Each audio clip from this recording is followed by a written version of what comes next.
Yo, yo, yo, what's good? Welcome to Gold Dirty Bastards, episode 44. Week 1, National Football League. The shit kicked off. Had some crazy games, had some crazy endings. Pretty wild weekend all around. We had some knockouts in the fight game with Holyfield and Anderson Silva. Some crazy shit going on. Lots of stuff to talk about tonight. I'm flying solo as of right now. Trying to see if Big Leo can make it on in a few. And Womack is pulling the Womack. Usually disappears when it's clutch time. Kind of like a Kirk Cousins, if you will. Pretty much. So flying solo tonight.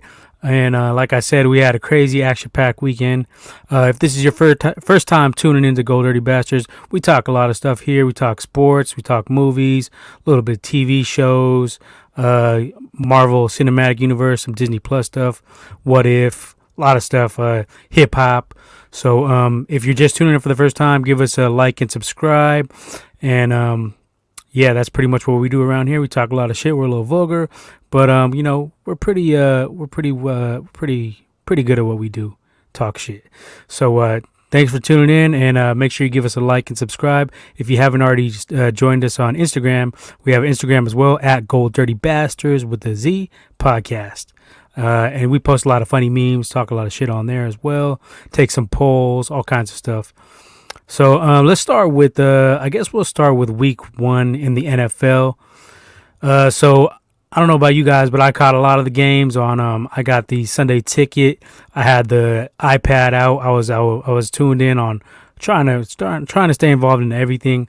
Best games of the the day was Steelers versus Bills. Pretty good. The Steelers came back on the Bills. I picked them. I picked the Steelers to win their division. So that was a good game. Roethlisberger started a little shaky, but got it together and was able to overcome the Bills. And another good game, a very impressive game. NFC West was very impressive over the weekend. A little bit scary if you're a Niner fan like us. You had the Cardinals, who were, I think they were underdogs, I believe. They went in there and they took care of business against Tennessee Titans. Kyler Murray looked damn good. Tennessee wasn't able to get to him. When they did get pressure, he would just sidestep it, step up, step all around, and he was throwing darts deep, throwing some nice, putting some nice touch on some of them passes as well. Had a pass to Christian Kirk late in the game, kind of sealed it. That was nice, where it just dropped in right into his hands. So Arizona looked pretty damn good. Defense looked really good. Chandler Jones had 5 sacks against the Tennessee Titans. Titans didn't look prepared at all. I don't know if that COVID shit had anything to do with it. They had that big thing in preseason where I think like 9 of them had COVID, including Ryan Tannehill and the coach. So I don't know if that's an excuse or anything, but I mean, it is possible. I've heard of the effects of COVID lingering, for a while. We seen it over here with Draymond when he caught it. He was not the same for a couple weeks, I think 4 weeks, something like that. So perhaps that was the case, and maybe tonight too. We seen it with Lamar Jackson. Didn't look as well either, and I heard he caught COVID twice in the off season. So I'm not sure if COVID is having effects on some of these guys when they come back. But Titans look lethargic, and Cardinals took advantage of them. You also had in the Niners division, you had the Seattle Seahawks went into Indy and took care of business. That was another kind of a blowout.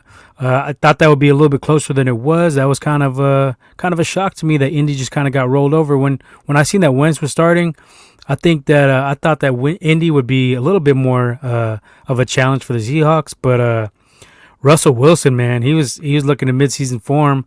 Last year he had a hot start, but he slowed up. They kind of took the ball out of his hands. They didn't let him throw deep as much second half of last season. But this year it looks like he's already bombing deep to DK. DK is a force in the whole NFL. He's going to be hard to stop for the whole year. If you got him in fantasy leagues, if you were lucky enough to grab him, I know you're probably happy because he's going to be putting up big numbers because he can do pretty much everything. They say he was just a deep threat, but he's been able to go across the middle on some drag and slant routes, and even some comeback routes. So DK has been the real deal. Seattle looks legit. In the final team in the NFC West besides the Niners will be the Rams, and they looked fairly impressive. Stafford looked pretty good Sunday night game against the Bears. Now it's not the same Bears defense from a few years back. They're a little bit not as impressive. They haven't been as good, but Stafford looked good. I think his first touchdown pass. I mean, his first pass was a bomb to Van Jefferson, who fell down and got up, and Bears kind of just stood around and watched him score. So the Bears defense was kind of in shambles. Stafford definitely was impressive. It's going to be a little bit scary if you're a Niner fan to see if he can gel with that team even more. They do have some weapons. They have Van Jefferson. They have Cooper Kupp. They have a couple more receivers. What's the other guy? Robert Woods, another one. They have a great coach in McVay. I still like the Niners if they were to match up, but Stafford definitely looked impressive in the opening start for the Rams. It's going to be probably the most talent around him throughout his whole career. He has this pretty stout defense with some of those guys. And, yeah, definitely got Aaron Donald and Jalen Ramsey leading that defense. So it's going to be a dogfight in the NFC West. You're looking at I think you're going to look at a lot of splits between all the teams. I think they're kind of going to probably take each other out of contention for that first seed. If you're looking at who's going to be the number one seed in the NFC, I think you could pretty much eliminate the NFC West because it's in this round robin. You're going to be getting a lot of fucking, biting each other, taking big chunks out of each other, and in the when all the smoke clears, I kind of doubt you'll be seeing the NFC West team as the number one seed. But, probably the top 2 or 3 seed. Maybe Bucks or Saints looking at that number one seed. They have a pretty easy division. And Aaron Rodgers struggled. I know we all seen that. There's some rumors going around. Was he fucking around? Was he trying to, just get himself traded? I don't think it's that. I think that it's possibly he didn't play much in the preseason, so I think it's more of that. I think it's more of that than anything because Rodgers is a solid QB. I don't think he's aged that much overnight where he's gonna just look terrible like he looked yesterday. I think it was like maybe the heat. I'm not trying to make an excuse for Rodgers because, he ain't my quarterback. So I would have liked to have him in a Niner uniform, but he looked rusty as hell. So I'm not sure if they're going to get turned around. But if they don't, the Bears could be on their ass in that division. They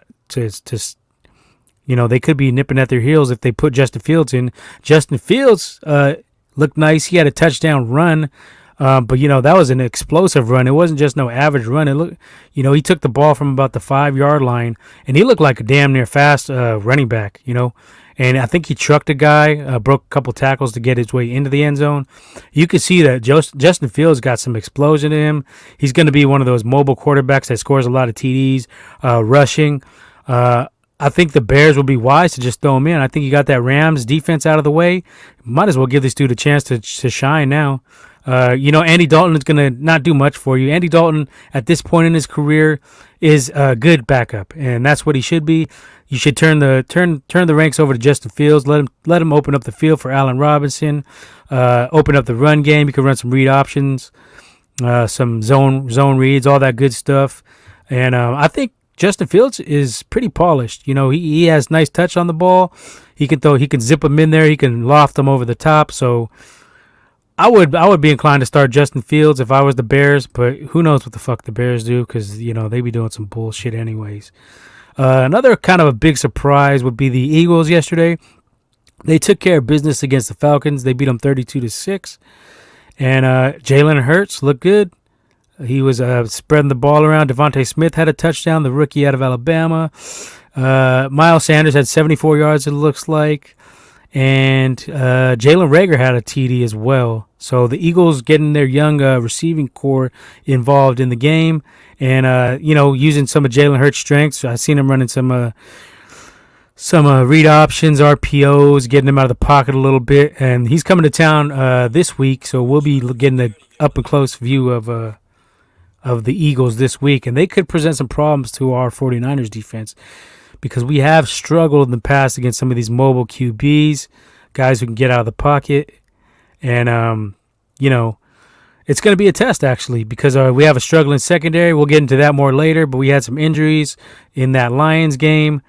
And, Jared Goff looked pretty damn impressive against us. He had, looks here, I'm looking at the stats, 38 for 57 for 338 yards and 3 TDs. And, that was with our healthy defense. We took a couple hits. We lost a linebacker, lost a CB in that game.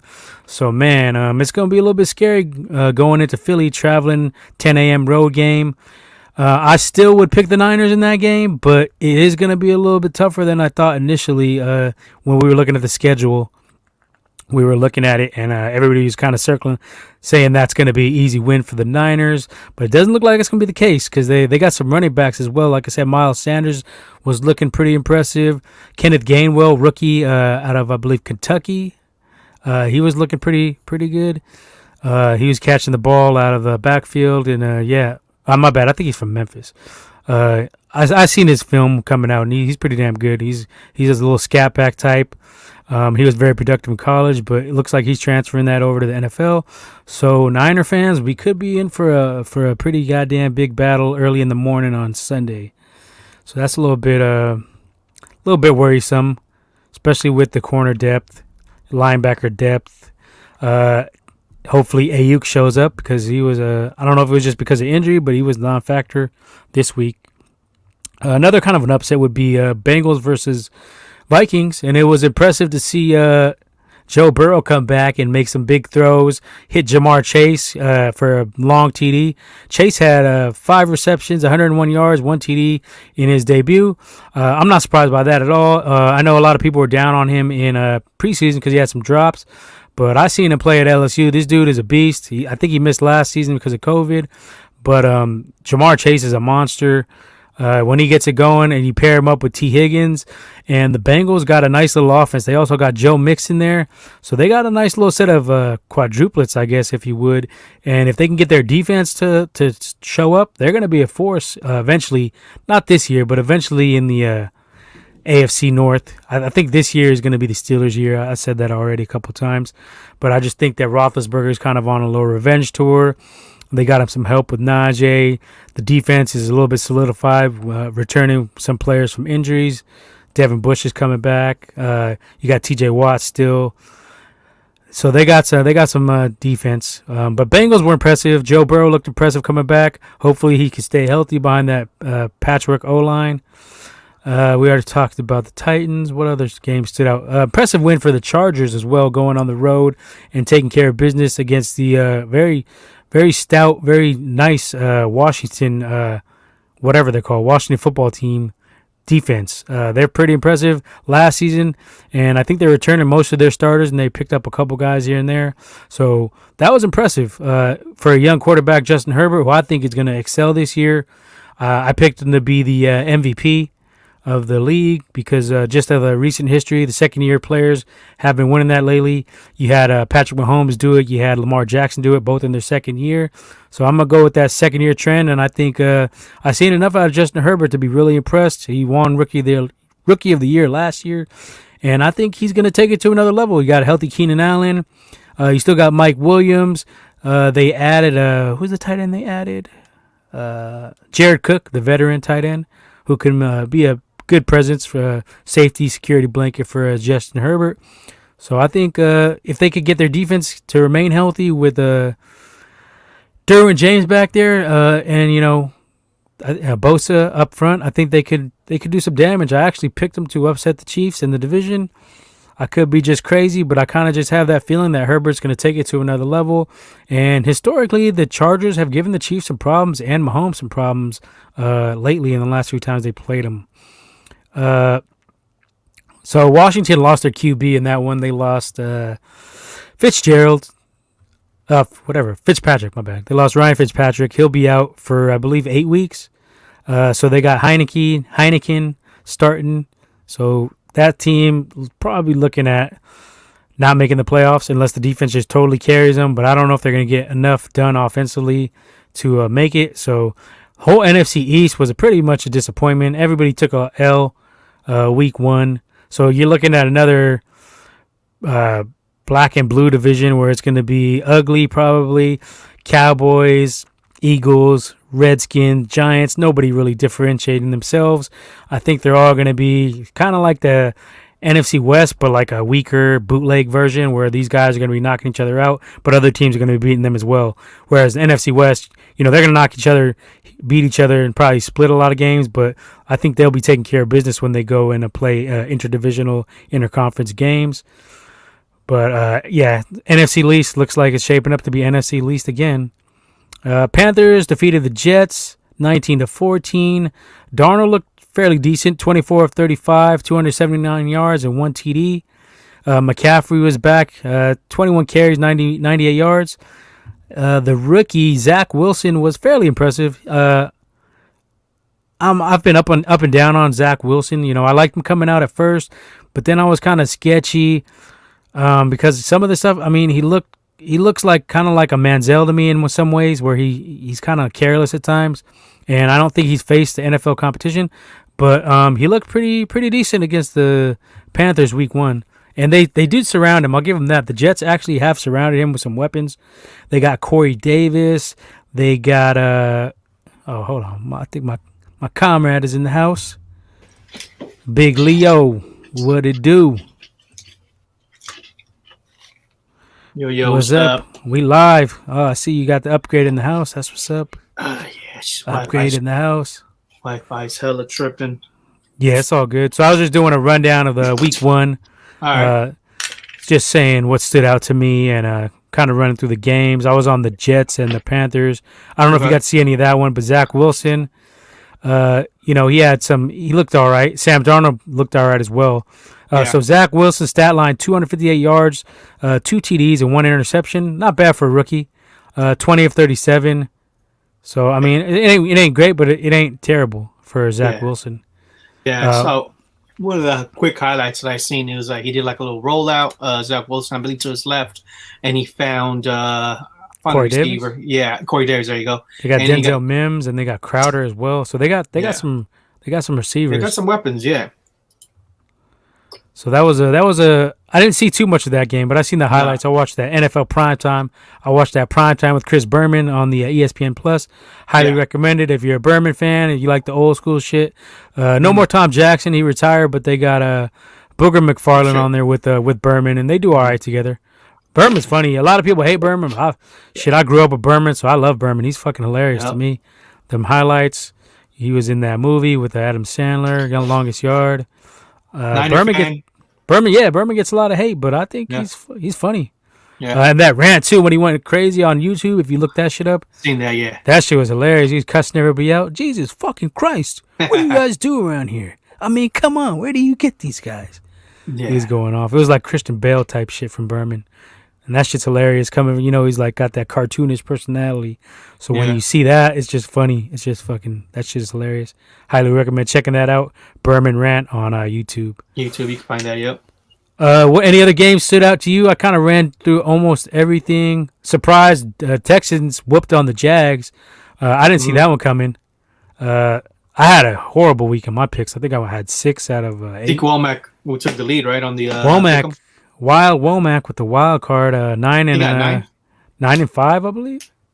Shit. Yeah, we don't pick Thursday games. I took that shit out because them games are trash. I mean, let's get some real games. We don't need to see them Thursday games. I hate them personally. Do the Niners have a Thursday night game? We could pick. I guess we could add that one in. Yeah. Okay. We only got 4 of us. It's us 3 and my boy Sandy. It was a late start. I tried to invite Rico, my cousin Rico, but I guess he didn't put his picks in early enough. Had a couple other people that were supposed to come in, but didn't show up. So it's cool. We'll do a 4-man crew making picks this year. Womack surprisingly in first place. That won't be too long. Yeah. Yeah, it ain't gonna last long. This dude's he's gonna lump it up, as we say. He's a lemon. Another big game, Chiefs and Browns. I was watching some of that on Red Zone, and that was like down to the wire. Browns kind of controlled the game pretty much the whole game, but it looks like they gave. punt. Yeah, they gave up 23 points in the second half, and ended up blowing it. Baker Mayfield making some clutch picks to the Chiefs to end it. So that was Mahomes did like pretty much a standard Mahomes type performance. 27 of 36, 337 yards and 3 TDs. That's pretty much what you expect from Patrick Mahomes. I think he started pretty slow though, from what I recall. I think they kind of were. He heated up second half. He had that one nice bomb to Tyreek Hill. Yeah. And Tyreek Hill went off again. 11 receptions, 197 and a TD. Yeah. So that's the winning combination for them. They're going to keep the formula.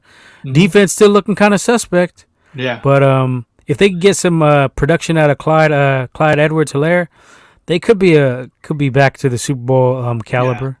The Chiefs ended up scoring 23 points in the second half of the game. Browns only had a touchdown. I mean, you're not scoring in the third, fourth quarters against the Chiefs, and the Browns were up 22-10 halftime. That's still time. That's the thing with the Chiefs. They can score, come back anytime.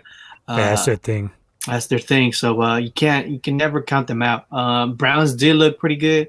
There was a couple of plays that Mayfield, some throws that were pretty nice throws that Mayfield did. Looks like he seems Odell didn't play again either. Yeah, Odell didn't play. Yeah, that's another thing. And they got them running backs, man. Yeah, they got them. And the defense. Yeah, let's say that defense with Myles Garrett. That team's going to be solid. I think honestly it's pretty much made for Baker. I mean, as long as he doesn't fuck up, they should win games. Nick Chubb had 83 yards, 2 TDs. I believe that. Let me see. Didn't Kareem Hunt have a TD as well? Yeah, he had 1 TD, 33 yards. So between the two, they had 116 yards and 3 TDs.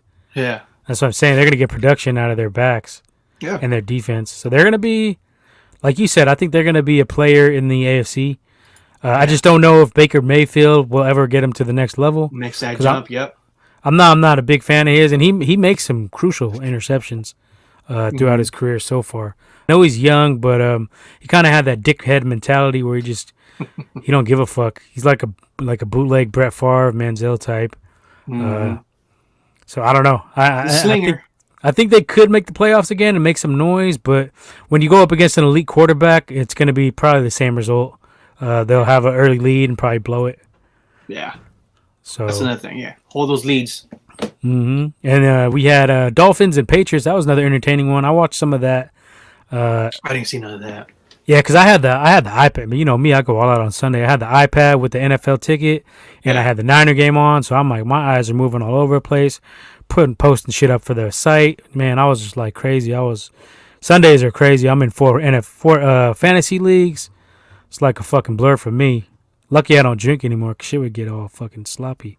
Mac Jones looks like Mac Jones had a nice game for his NFL debut. 29 for 39, 281 yards, 1 touchdown. I didn't watch the game, but just looking at here the scoreboard.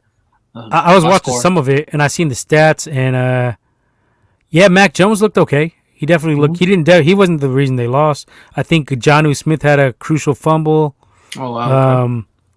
And then the running back had a fumble as well. I think it was Harris. Harris fumbled like late in the game when they were about to score. Damon Harris. I picked the Pats to win the AFC East, so I kind of feel like they did okay. I think they're going to get better as they grow around Mac Jones. Better than the Jets. Yeah, I think they're going to win I said I'm picking them as an upset to win the division because of the the inexperience around them. Belichick does good against young QBs, so I don't think that. I think the Bills are going to take a step back. I said that on our NFL preview episode. I think I was the only one. Everybody else was saying that the Bills are going to be good, but I think they're going to take a step back. I think Josh Allen is going to come back down to earth a little bit, and they don't really have a run game. Defense is okay, not great. So I think the AFC East is kind of open. And I think I'm going to go with the vet coach in Belichick to scheme his way to some victories later in the season. I think they could start out slow, but I think they might come on strong end of the year. And Dolphins got a win, so that was good for them. Tua won his was that his? Well, that's the first start of the season. He had started a couple last year, but good positive signs. He didn't look too good though. Okay, I didn't see too much of that. He was let's see. Let's look at the stat line here. 16 to 27, 202 yards, 1 TD, 1 interception. He was sacked twice. Yeah, see, his quarterback rating was only 79.6. Mac Jones was 102.6. So you see a little bit. If I was to pick, I'd say Mac Jones definitely outplayed Tua in that game. But Tua got the win, so it's going to be interesting to see what happens with that division. All right.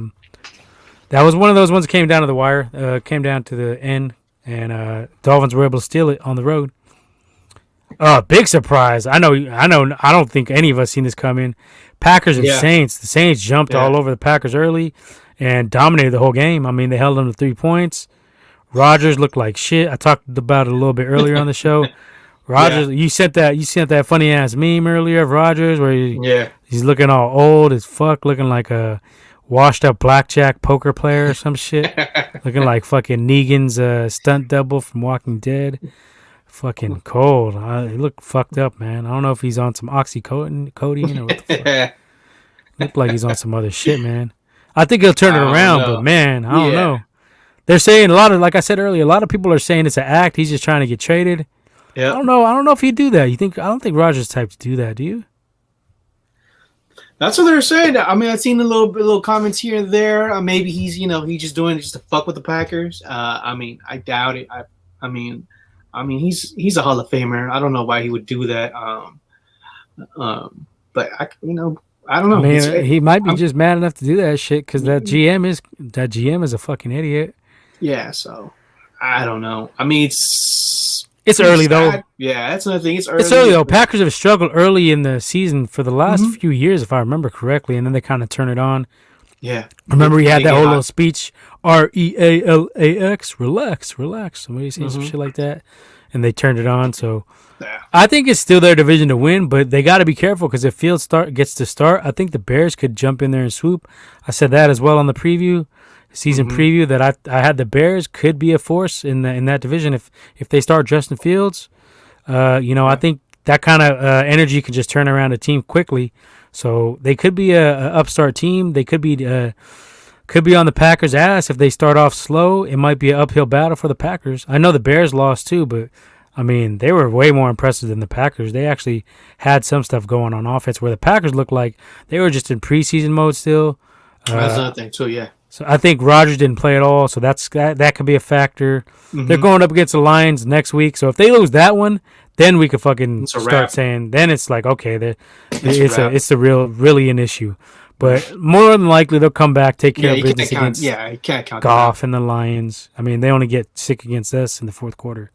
Against everybody else, they're the cowardly Lions. But, you talked about it? You haven't brought that up? No, we haven't. I stayed on the NFL until you guys got here because I don't know if Womack's planning on coming on. He might not.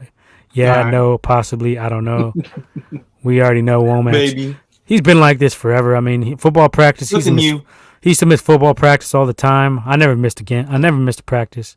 I got my wisdom teeth pulled and I went to practice that same day. Some of us are salves. Some of us are lums. They miss practice off bullshit excuses. Yeah. So, yeah, I'm throwing him under the bus. He missed another practice. He missed a game tonight. So, Womack's in the doghouse. We might see a Ayuk benching next week. Yeah, he's getting the Brandon Ayuk treatment. Chase Sherman. Yeah. Might return some punt returns. Maybe not. I don't know. Healthy scratch. Healthy scratch. Let's continue this rundown. Enough Womack bashing. Maybe he'll get his bitch ass on here to defend himself. Probably not, though. Take the under on that one. God damn, my ESPN keep fucking turning the audio on. Yeah. Mine should be happening like that, too. Turn that shit off. Let's see. Let me get back to the scores here. Finish this quick rundown. Broncos and Giants. Fucking ugly. I had the Giants on that one. I had the Giants on that one too. Shit, I actually took the Giants to win the least. It's still possible. Everybody lost. Yeah. So that whole division lost. Did you watch any of that game or not? I didn't see any of that. I seen a little bit on the NFL primetime. Not a marquee game. But I said the Broncos defense could be impressive, and they looked a little bit impressive. Surprised Melvin Gordon went off a little bit. Had 101 yards and a TD. Looked like the Melvin Gordon of old. Maybe he's healthy this year. I don't know. And Jerry Jeudy got hurt in that game. Yeah. Well, he's only going to be out, I think, 6 weeks, they said. It looked bad. I mean, I didn't they said see the injury. It's high ankle sprain. Yeah, it looked bad. It's supposedly the people are saying his ankle went, his foot one way, the ankle the other way. So, excuse me. Damn, I didn't see it. I didn't see it, but I heard that was, it was a pretty bad injury. But glad it's not season ending. So, all right. I already talked a little bit about Bears and Rams, Ravens and Raiders. I didn't see the whole thing. I got the last quarter. That shit was kind of funny. I was laughing. I thought it was funny. I mean, the Raiders had that game, and then turnover in the end zone, and then Lamar gets strip sacked and loses the ball. Raiders recover, and then the Ravens decided to play cover zero nobody, and got a touchdown. What was that? 5 minutes left in the game, in OT. So they look sloppy. Ravens look. It's going to be a long year for. I think they're going to have that Niner year we had last year, where it was just like you're snake bit. You can't do nothing right. You're going to get injuries left and right, and Lamar looks not too impressive. It's still early. Well, the only thing is week one. It's still early. A lot of these players didn't play. A lot of preseason. Some could say this part could be your week 4 preseason. I mean, we saw it with a lot of just players that usually see them shine on Sunday, but they just look kind of funky. We'll definitely see how it goes week 2. So I just see too many errant throws out of Lamar still, for him being this is 4th year, 3rd year. I believe it's 4th year. Yeah, I mean these are like I've always said, you can't really teach accuracy. And I don't think he's going to get any more accurate. So you're just going to have to tailor the offense around him and have a strong defense and kind of hope that he does enough to not lose games. But playoff games, I like Lamar, but his arm is not accurate. I mean, he can throw deep, but the intermediate stuff, he'll throw some passes like, what the fuck are you throwing to? You're throwing to a gopher 5 yards in front of the receiver, wide open. I mean, the receiving corp, for the Ravens is, it's not scary. They got a decent one, though. They got Watkins, Marquise Brown. Hollywood. Mark Andrews was targeted 5 times. I thought he was going to get more targets. I thought he was going to be not with the missing running backs due to injury. I honestly thought Mark Andrews was going to be receiving more targets. He only had 5. He had 3 receptions with 20 yards. Another thing is Sammy Watkins. Hate to say it. Sammy's he always gets hurt. You saw the Rams let him go. They stick with the Cup. What's this? His 5th team already? Bills, Chiefs. He was on the Rams. Was he on the Rams? I don't think he was on the Rams. Was he with the Rams? No, Chiefs. Bills, Chiefs. My bad. Bills, Chiefs, Ravens. Was there another team in there? I think there might have been another team in there as well. Yeah. Said Rams, but he was with the Chiefs. Yeah, that's what I was tripping about. But he's only in the league 5-6 years, right? 6 year probably. He's always been hurt. Yeah, he started with you're right. He started with the Bills and then Chiefs. Now with the Ravens. So yeah, he's going on 3rd team, and he had 96 yards tonight though. Yeah. They also got the receiver Bateman, the rookie, who's on IR right now. He'll be coming back second half of the season. I just think that's a tough division, and I think they're kind of in the hole already. And you're looking up at teams like the Browns and Steelers, and even the Bengals are kind of looking to be an upstart team. They got some weapons on offense. Yeah. So their defense is sketchy, but their run defense looked good on Sunday. So I think you're looking at. I think this is the year the Ravens don't make the playoffs. I'm gonna say it. I'm gonna say they fall off this year. The Marcus Peters injury is going to be huge for them. Yeah. Because, that's a top 5 corner in the NFL right there. Very physical player. I've always loved his game style. He'll get in your face. He's aggressive. He goes for picks. Gets a lot of pick sixes. Gets a lot of interceptions in general. He's just a force out there. So you take away that whole side of the field gets becomes a target when he's not out there. You still got Marlon Humphrey, who's solid, but that's a big loss for them. So I think it's too much for them to overcome. I think the running game is going to be, you got these vets who haven't been what they were in years, in Latavius Murray, Le'Veon Bell, Devontae Freeman. None of these guys are what they used to be.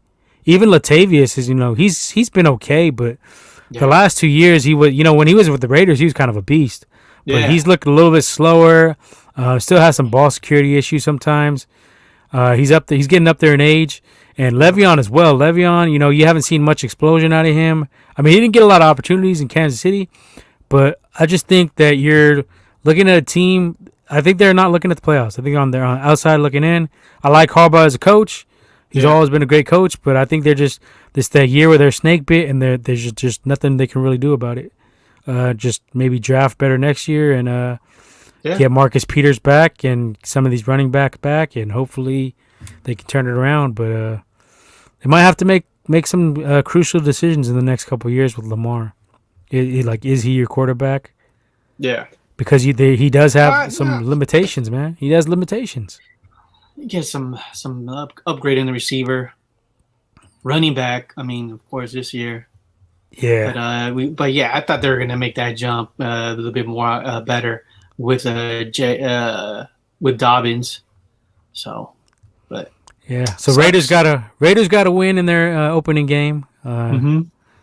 Fuck them still. I mean, I don't give a fuck about the Raiders, but yeah, their fans are all happy. Some of their fans, hopefully, they move to Vegas with them. Yeah, I don't know. Now they're Las Vegas. They're chilling with the blackjack dealers and shit. So who knows? Any news around the NFL? Anything? I mean, we're gonna get to the Niners stuff, but was there anything else that you heard during this just yesterday to today? I didn't hear nothing major. There was some injuries that that we had posted on our. Well, you said Judy already. Paris Harrelson. Oh, yeah. R.I.P. Former 49er and Saint linebacker Paris Harrelson passed away at only 37. Yeah. I don't have any details on how he passed, but either way, it's sad. Yeah. I don't know what it's related to, but man, that's. We were Niner fans. We're real Niner fans, so we know about Paris Harrelson. Some of these other casts, they don't be knowing about Paris Harrelson, but we do. So R.I.P. Paris Harrelson. Yeah, and then also Ryan Fitzpatrick is placed on the IR. He expected to miss 6 to 8 weeks, hip injury. Okay. And that was one of the news posted earlier. Yeah, the rest is Niner stuff. We'll get to that after we do some of the game breakdown. We could probably just jump into that now since we ain't got no other. I covered pretty much everything NFL-wise. All right. So, yeah, shit. I mean, I know we were all amped up. We were texting. Everybody was on the group chat Sunday morning. Started off great. What were your give me your takes on the game, how it played out, how it ended, and what your thoughts are on some of the crucial points. Like, let's start off with, how did you feel about Jimmy's performance? I thought Jimmy was pretty good. I mean, he did nothing. I wouldn't say he wasn't spectacular, but he played pretty damn good. I mean, I think he started the game with like 7 for 7. It was a little small passes, but it was a little slants. But the plays that worked really good for him was those play actions to Debo. Debo started game hot, gained some catches, and that was good to see. We didn't really see Debo a lot last season. I believe Debo was out for 8 or 9 games. So it was good to see that. Also Kittle. Kittle had some nice catches. We saw that stiff arm, with the super falcon punch that he threw. That was nice. Oh, he had some nice blocks too. They were showing someone. He had. Blocks. I don't know if you seen that one on YouTube or I don't know where it was, but I seen it on IG where he did a double pancake. He blocked the dude, flattened him, and then the other dude flattened the other dude. He took them both out in one block. That shit was crazy. Yeah. Another one that was doing pretty good defensive work. I mean, blocking in the offense was Juan Jennings. He was, we were seeing some holes for Mostert. He only had 3 carries or 2 carries, but he had 20 yards. Also, then with the open, with you saw Elijah Mitchell. I mean, he was looking like a beast out there. Just Yeah. running, trucking fools. That was nice. So, and it looked pretty damn good. I mean, best, that's how you want to start week one. I mean, they were playing solid. Defense was looking pretty good. Um, D Ford, D Ford was. I mean, that's somebody that I didn't expect I mean, start this season. Because I remember hearing that he might come back. I mean, he might play maybe at the end of the season. It was a big question mark with him. So that was good to see him. Another thing, that McGlinchey was pretty damn good. We weren't talking shit about him on the group chat. Things, his I'm holding off because that was the Lions. They don't got shit on defense. I mean, I need to see it against the Rams. That's what I need to see. Yeah, I mean, but the thing is, though, it's week one. I mean, if they're playing like this already, I mean, you're gonna get better. That's what I think. You know what I'm saying? You're gonna get to that form of regular season because like I said, a lot of these players didn't play a lot, so it's pretty much for them was like preseason, week 4. So I think that was right there. That was good to see that. Also, another thing too that helped us was the Lions were dropping a lot of balls. The receivers were, I think they had like 5 or 6 drop. And plus, like you said, mentioned, they don't have any receivers really. They got some rooks. Amon St. Brown at just the USC. tight end, the tight end, he was pretty damn good for the Lions. Cat from Iowa. Hawkinson, TJ Hawkinson. Yeah, he was a Pro Bowler last year. Yeah, so so that was good. I mean, it started a little funky though with the little butt fumble with Jimmy and Alex. And Mack, Jimmy said that was on him as well. That was on him. Yeah. I called it. I was like, that was on Jimmy, man. Like, I don't know what the fuck he's doing. Like, he got a quick nervous. snap, and I guess he just didn't made a have rookie the ball. mistake. Like he usually so week does. one, and it's good that he got out of that funk because after that, I mean, usually we see Jimmy make some mistakes, and but he bounced back. I was good. That's what and then fourth quarter, that's when the shit got funky. When Jason Vera went down.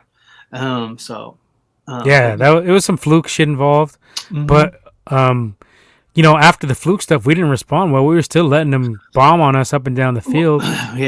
Pass defense looked scary, man. I'm not as positive as you on this one. I'm gonna take the negative Womack approach on this game. I was not impressed with the defense. I felt the defense did not look that great overall. You had the Dre Greenlaw pick 6. That was nice. Everybody's giving Bosa a round of applause, but I didn't see much out of Bosa. I thought the rookie was handling his ass. He was holding him a lot. That's what I saw. That happens a lot, though. Yeah. You're right. A lot of jersey grabbing. It ain't just it happens to Bosa. But Bosa did say, "Hey, this kid's gonna be special. He's gonna be damn good." So he said that after the game, and like I said, we didn't see Bosa so much in D Ford, like I said, was the catalyst. He was the one causing the ruckus. Me and Womack have said this for a while. Bosa gets all the hype, but D Ford is the one who brings the ruckus most of the time. It'll be nice to see what we look like when we get Kinlaw back as well.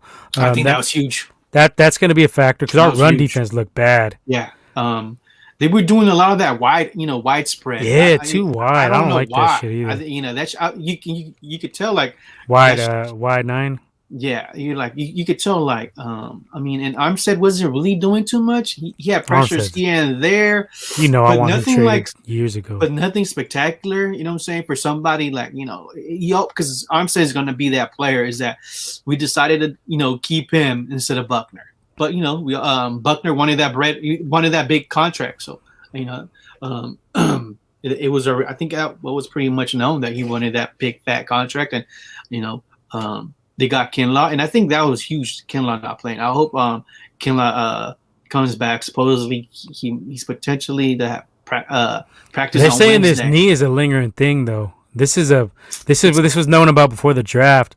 So this is another red flag for Lynch and Shanahan. I mean, I don't know what these guys are doing in draft scouting, but we seem to have these injured fucks on our team every year. I mean, Yeah. I mean, they're good players. Like, I'm not gonna hate on Mostert and give him death threats like some of these assholes. That's some bullshit, man. But this dude, like, he can't stay healthy. I mean, we as fans have a right to be upset and disappointed when a player can't stay on the field. I'm not gonna say you should message the dude and talk shit, but I mean, from a Niner standpoint, I was upset. I got him in fantasy league. A lot of our fans got him in fantasy league, and they're like, "Man, this is 2 years in a row." Yeah. And overall in his career, it's been a trend. But I mean, I will give him props to say he's a great player when he's on the field. But I mean, your best ability is availability. We say that all the time, and he just, I mean, him and a lot of guys on our team, it's been for years. We've had these issues. Verrett is another one.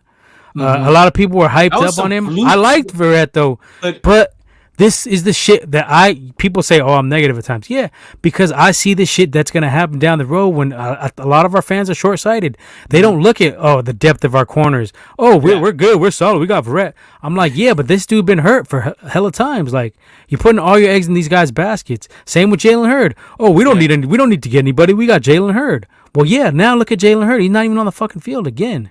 So these high risk injury guys, we got to stop this shit, man. If we're gonna make real Super Bowl runs, this has got to stop. But we have Kinlaw now. He's giving us problems. D Ford, hopefully he can stay healthy because when he's on the field, he's a huge factor. Bosa's had injuries his career going back to college. He's had both ACLs done. So I mean, this is not gonna be like just an easy cakewalk Super Bowl run like a lot of our fans are making it out to be. Yeah, so and we have a tough division. I talked about it in the rundown, but man, there's some talent in the NFC West, and it's gonna be a dogfight. So, man, put your chin straps on because it's gonna get ugly in this division. But be a wild ride. Yeah. I was very disappointed in the way the defense played, the fourth quarter especially. Shanahan had some questionable play calling. We got the win though. I mean, that's the most important thing. But yeah, there's some red flags for sure. I've talked about LB depth. I've talked about CB depth. We lost another linebacker during the game. I think he came back though, right? Al Shazier. He stepped out of the field. But he's a little dinged up. Mm-hmm. And then we lost another one, right? Then we lost Greenlaw, I believe in the third quarter. He had a groin injury, but I believe he's day to day. Other than that, I think from the linebacker, those were the two that got hurt. But shit, when the other thing though, I don't know if you trip, but the field that we played at in Detroit, is that turf? Because I believe it is turf. Yeah, that turf be fucking us up. I mean, same thing that happened with us last year at the Jets at was that MetLife Stadium? Yeah. I don't know if you saw Robbie Gold slipping when he did like a practice. Yeah, that shit was hilarious. Yeah, practice kick. He went down. There was a play, I believe Swift or the other running back of Detroit. He kind of slipped as well. I think it was a third down. But then that and Barrett too looked like he with his foot with his cleats looked like he misplaced it or so. I don't know what it was. I mean, I never played in turf field, but that shit. I mean, they gotta start banning that shit because that's fucking us up. I think we do play another game with the artificial turf. I don't know. I know. I think it's later in the year, but that's what's fucking us up. I mean, I don't know these other injuries with Greenlaw with the groin, Mostert with the knee. So I don't know if it's the turf. I mean, we just having some bad luck with these turf fields. So, but I did notice that though. I mean, he looked like he slipped or something like that. And that's when he caught his knee. So that's something I think the NFL got to see.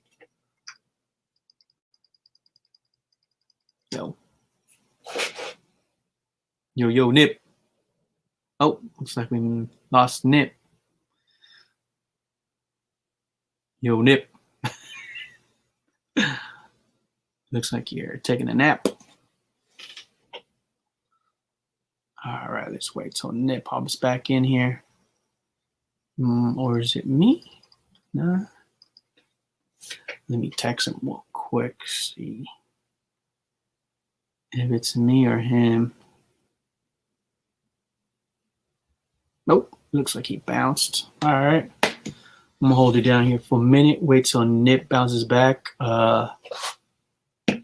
Make sure you subscribe on YouTube. Go Dirty Bastards on YouTube. Also, we have a Twitter account. Check us out at Go Bastards, and that's with a Z. Also, check out our Instagram at Go Dirty Bastards. Check us out. And if you're watching, drop a comment. Definitely like to have you guys drop any comments, any questions. Definitely like you guys have you guys interact with us.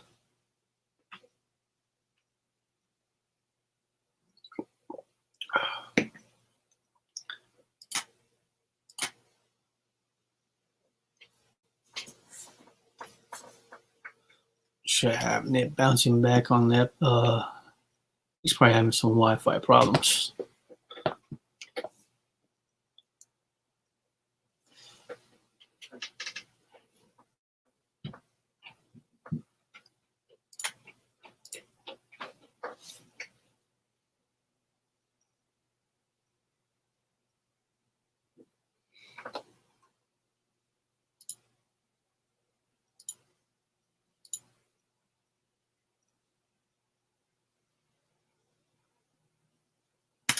Yeah, all right. Looks like Nip's having some Wi-Fi computer issues. So let's go back and talk about the Niner game. Next week we do have we're at Philadelphia, play against the Eagles. Let me see if there's already a spread for that.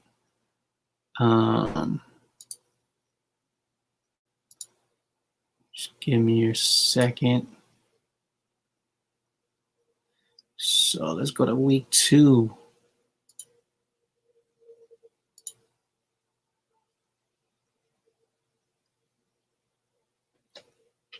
So we have a line already. The Niners are favored by 3.5. The over under is 50.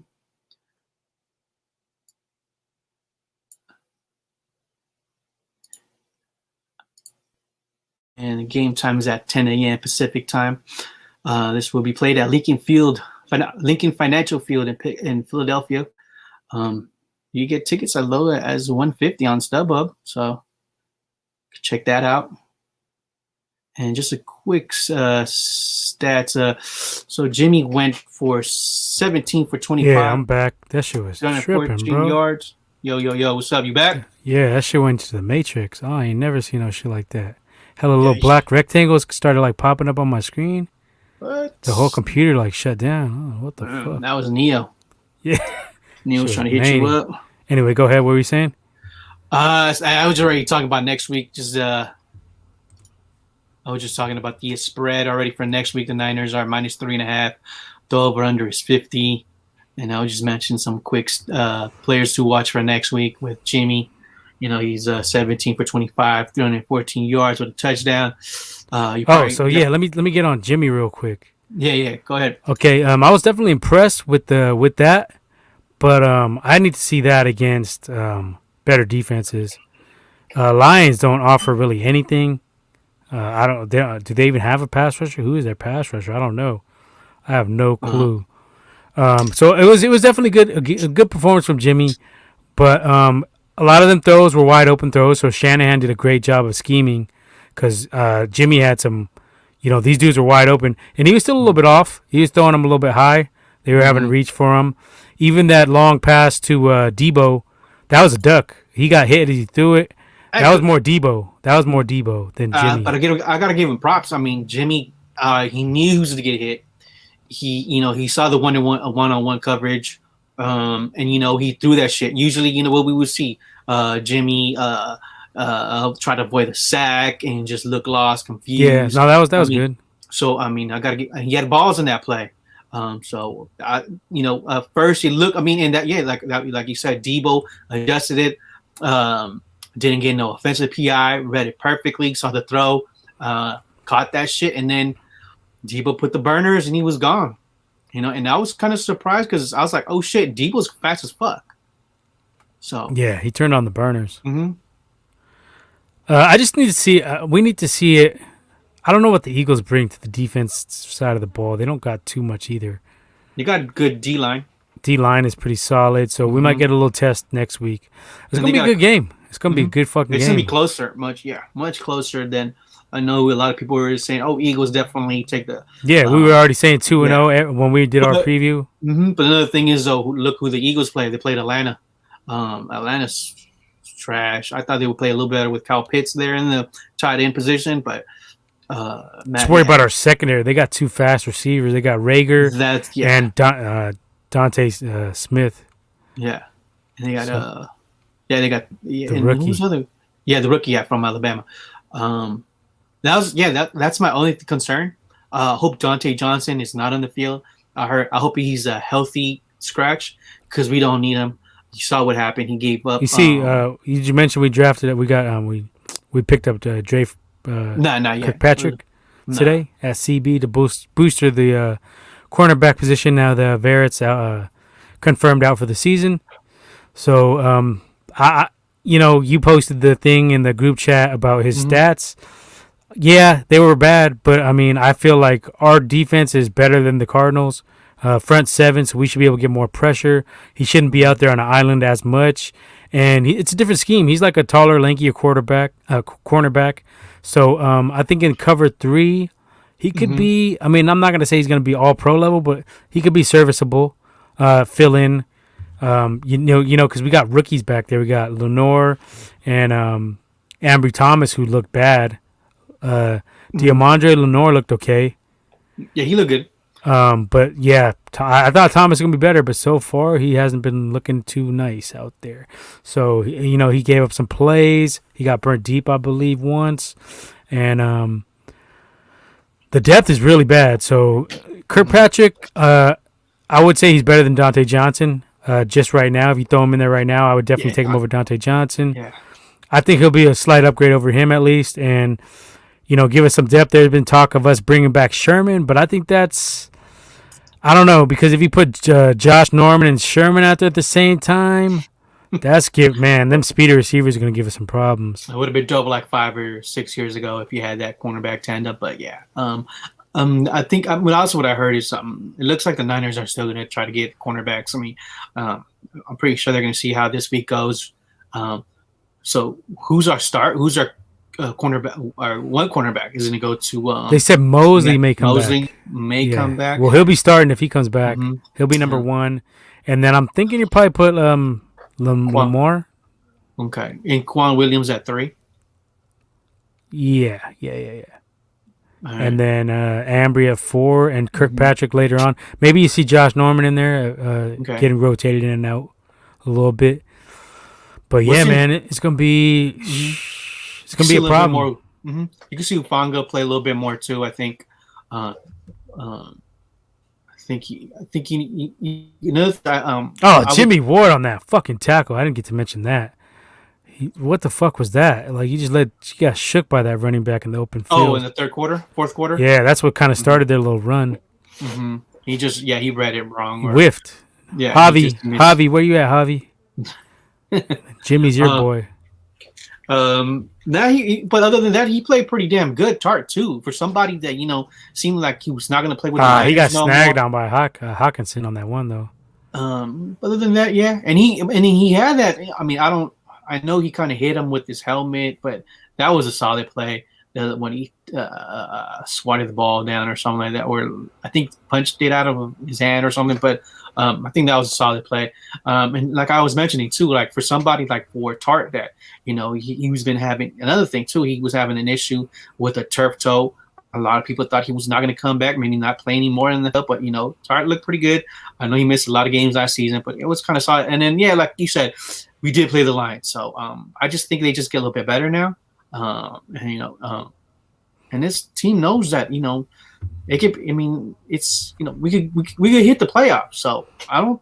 I know missing Verrett for the season is going to hurt us, but I think this team defensively can still continue.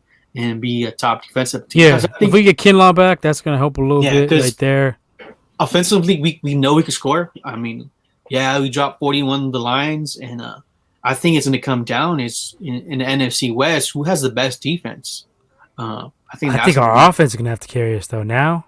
Yeah, now that I look at it, the offense is going to have to put up 30 points a game. I was about to say 30 to 34. Because the defense is going to be vulnerable. Weekly, yeah. The Rams are a much better offense than the Lions, and Stafford's a better quarterback than Goff. But I said on the show last week, too, I said that, Goff had given us problems in the past, being mobile and getting out of the pocket, and he was able to do some of that and make some big plays against us. I'm not scared. Honestly, to tell you the truth, I'm not scared with Goff when we play against him. I think he has big games against us. It's with the Rams, but now with the Lions. But I'm pretty sure. I think what I've heard was that he's either thrown 3 pick six or 3 interceptions the last games he played against the Niners. Yeah, but he been putting up the yards. I mean, he had 300 and shit. How many? Garbage time with Dante Johnson there. I mean. 38 to 57. He threw it 57 times. God damn. 338, 3 TDs, he's going to have those Stafford numbers in Detroit now. He's going to have those Stafford. He's going to know what Stafford went through in all those seasons he was up there in Detroit. Another thing too, I'm not sure, but I've heard that Swift might have some. Swift is a lummy. We don't. You're talking about the running back? I was talking about the running back. Swift. I mean, he might have some legal issues. That's what I'm hearing. I'm not sure. How correct it is, but yeah. So, but I'm just saying, like our competition in the NFC West alone is gonna be a little bit worrisome. That's why I'm kind of glad I'm gonna stick with my 12-5. I didn't want to come out here and go, oh, we're gonna go 14-3 because I knew how tough the division was. Yeah. Going in, I didn't even expect Arizona to look as good as they did, but I was about to say, they look pretty damn good, man. If Chandler Jones can get that pass rush going and J.J. Watt, they're going to be formidable. And Kyler Murray already gave us problems last year, so like I said, I'm looking at a split. I said we're going to split with everybody in the division. That was my prediction, and we'll take care of business pretty much outside of the division. But I'm still happy after week 1. I'm still happy with my 12-5 pick. Yeah, I would kind of agree with you. Out of the NFC West, I would say Arizona surprised us with that win in Tennessee, and that was a road game. They pretty much whipped their ass, 38-13. The Rams played the Bears. The Bears don't, especially with Andy Dalton as QB. I would start Justin Fields because he's that type of player that he's ready to play right now, and then Andy Dalton's not going to do shit for you, really. Well, we're going to find out a lot in these next few weeks. I'm looking at the schedule. We got Eagles in Philly. We got the Packers, who may be desperate at that point, week 3. If they're 0-2, they're going to be coming. They're going to be coming for our heads in that one. Either way. Even if they're 1-1, it's gonna. That's a big game. And then week 4, we got the Seahawks here at home. Yeah, Packers are at home as well. But and then Cardinals. And then see, we were saying, we were all saying, oh, we got an easy schedule. Now you're looking at it, and it looks a little bit tougher. Colts game week 7, at Bears week 8, and if that by that time, I would say Justin Fields will be starting. So that's gonna be a tougher game. Then you come back and you got the Cardinals at home here again. Rams, week 10. Jaguars, we can circle that one as a dub most likely unless we have injuries. I would say we beat the Vikes. Seahawks again in Seattle. Bengals, they look a little bit impressive. Falcons, we could probably schedule that one as a win. Titans, I don't know if that was just a mirage. They had a bad game, or like I said, it was some of the COVID. They had a huge COVID problem, I think about 2 or 3 weeks ago. So I don't know if that shit's just lingering in their locker room. Got guys playing lethargic or what. But by week 16, they should be back to full health. So I'm going to say they can still give us a problem. I'm going to give them the benefit of the doubt and say that they're fully back to health by that time. And they still got the big running back, Derrick Henry, and the 2 big wide receivers on the outside, Julio Jones, A.J. Brown, and pretty elusive little bit of a running quarterback in Ryan Tannehill. So I still think that could be a matchup problem. But, I mean, their defense doesn't scare me at all. I don't see much out of the defense, but offensively they can definitely give us a problem. Week 17, you got the Texans, who, I mean, maybe that was a fluke, but they looked like, kind of a solid, nothing flashy type of team that might be able to hang around in games. Nothing to lose, yeah. Yeah, nothing to lose. They can hang around in games. They can go for it on fourth down. You can't really, I think, based off one game, you can't really just circle that one as a win because they looked fairly, they looked like they're playing responsibly. They're going to play like, a little conservative, fundamentally sound. But I'm not, and then you come back week 18 and you got the Rams. So, I'm going to stick with my original 12-5 for the Niners because I see some tough games on there now, especially this next stretch. That's going to be very deciding, a big deciding factor. At Eagles, I would say this Eagles game has become a must win for us. Oh yeah. Because you go 1-1, and then you got the Packers, Seahawks, Cardinals back to back to back. Yeah, it's a must win. We got to go 2-0, and we got to win 2 of those next 3, and then go into the bye week 6. Hopefully 4-2. Yeah. Anything less than that could be an issue. Because the Rams, I mean, the Bears, like I said, their defense is nothing like to write home about. They're not doing much on the defensive side. Yeah. But you see that the Rams have more explosion now with Stafford. He's throwing longer passes. He's got more zip on the ball. So, I mean, that's a foe we need to be concerned about. Yeah. I'm sure our coaches aren't going to underestimate him. Yeah. And, you're absolutely right. It's this game against the Eagles is a must win. I'm already looking at a week 2. The Rams are at the Colts. I mean, Seattle just beat the Colts. And then this is a road game for the Rams. So I'm pretty sure the Colts are going to try to win that game. So that's going to be, you could say that's going to be a little tougher game. Again, for the Rams, they're not, started the week 1 with the Bears, and then you have Minnesota at Arizona. That should be another I said the Cardinals whoop them. That should be another good match, and then you got Tennessee at Seattle. So I mean, of all the 4 games, the one that you would say, oh yeah, the much easier schedule is us against the Eagles. So you definitely got to win that game and hope these guys start losing. I don't know though, because they got Hurts, and I'm telling you, we have problems against. I mean, everybody has problems against mobile quarterbacks, but we have had big problems against mobile quarterbacks and speedy receivers. That's another thing they got. And their weakness right now is cornerback. So yeah, I think our D line should be able to get through their O line. But it's just if they can they got to bring down Hurts when they get shots at him. They have to make the tackles and not let him escape out of the pocket. Yeah. Otherwise, it could be a long day for our secondary. And the Eagles got a good D line. So definitely. They're probably going to run some screens on us, too. I would say Rager's good on screens, and probably Devontae Smith as well. Yeah. So, our D line, Hope Kinlaw's in there. And another thing is too, I'd like to see Hufanga more and playing the defense and throw him in there in the box. Yeah, you could throw him in there on some nickel packages and shit like that. Yeah. Maybe some dime, nickel and dime a little bit. It's gonna be another fucking. This is gonna be a tough. This is gonna be a tough week too. I mean, and like I said, we all were like, "Oh, this Eagles nothing. We got that one." Yeah. We were looking at the Packers game, at the Seahawks game, at the Cardinals game. Yeah, like the only thing though that makes me think that we could take the Eagles is that Eagles played Atlanta. Atlanta's trash. So I mean, but we play the Lions. The Lions are trash. Yeah, but we were running the shit out of the Lions until we just they ran the shit out of the Falcons too though. So I mean, same thing. Who you got though next week? I'm taking Niners, but I think it's gonna be it's gonna be a field goal game. Yeah, I think it's gonna be. Yeah, I think our defense is gonna have to show up. We're gonna have to have our A game.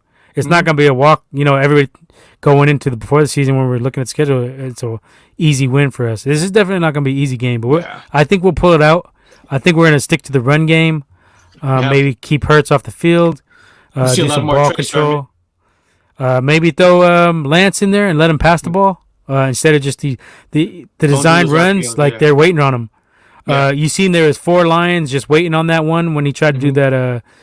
I think it was like a little option play or something. They were on it. There was 4 of them. They all surrounded him. They took him down pretty quick.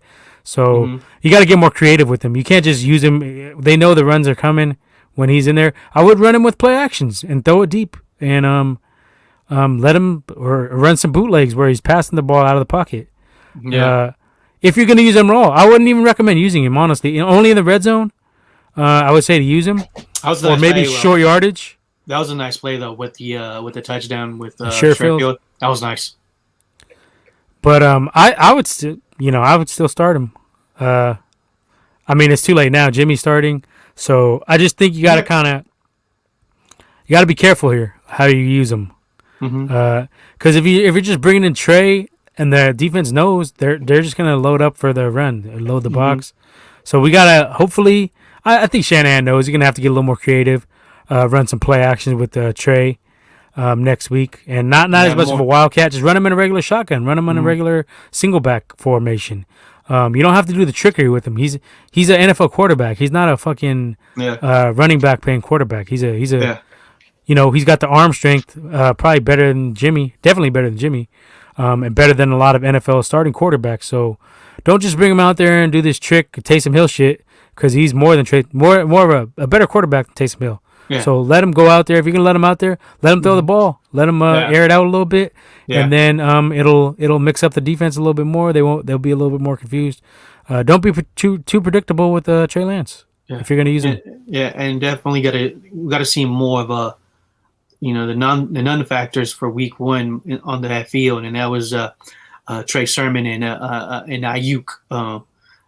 You gotta. Oh yeah. Elijah Mitchell was very impressive. Yeah, Elijah Mitchell was nice. And I'm pretty sure for this next game against the Eagles, you probably see I think he had 19 rushing attempts, so you probably see something like that again. Probably like around 19, 20, and then throw Trey Sermon, and definitely you would see Hasty. So you would go with those three backs. But what I want to see is I want to see Debo and Ayuk out there with George Kittle.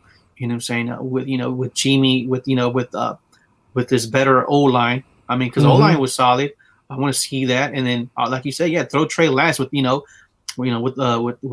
all those guys in Sherfield in there too. So yeah, I want to see it. That's what I want to see. And then defensively, you just gotta keep scoring, run that score. Yeah, I think we'll get more of a test out of our O-line as well. Yeah, we'll see a better. We'll get a better barometer of where we stand. Yeah, the Eagles got a solid D-line. Yeah. Yeah, I'm gonna pull up their squad right now, and see what they're working with. I know they got Fletcher Cox still. Yeah. Douglas, no. Nah, let me see. Let's see depth chart roster. We're looking at You looking at D-line or just the whole D? Yeah, D-line. I want to just start with the D-line. So they got Ryan Kerrigan. He has a motor. Derek Barnett at end. What else? They got a rookie, Terrence Jackson. They still got Brandon Graham as well. So, yeah, we're going to get a test. You got Josh Sweat as well, defensive end. These guys are pass rushers. And then in the middle, you got Fletcher Cox, perennial All-Pro. You could argue he's top 5 defensive tackle in the league still at his age of 30. Javon Hargrove, don't know too much about him. Raekwon Williams, second year out of Michigan State. But, yeah, those guys right there are going to – Derek Barnett, Ryan Kerrigan, Josh Sweat. Those are the three that are going to put some pressure on the quarterback. They're going to get after Jimmy. It's not gonna be easy. It's not gonna be easy like the Lions. They're gonna get at him. I could see them sacking Jimmy a few times because Jimmy got sacked once, I think. Because Fletcher Cox is gonna demand a double team probably inside. So yeah, some of these guys are gonna get some. They're gonna be able to get in there. So Jimmy's we're gonna get a better measuring stick for where Jimmy's at and see how he does with pressure in his face because. Alex Mack, I don't think he can take on Fletcher Cox one-on-one. Possibly he could, but more than likely you're going to have to double Fletcher Cox most of the time.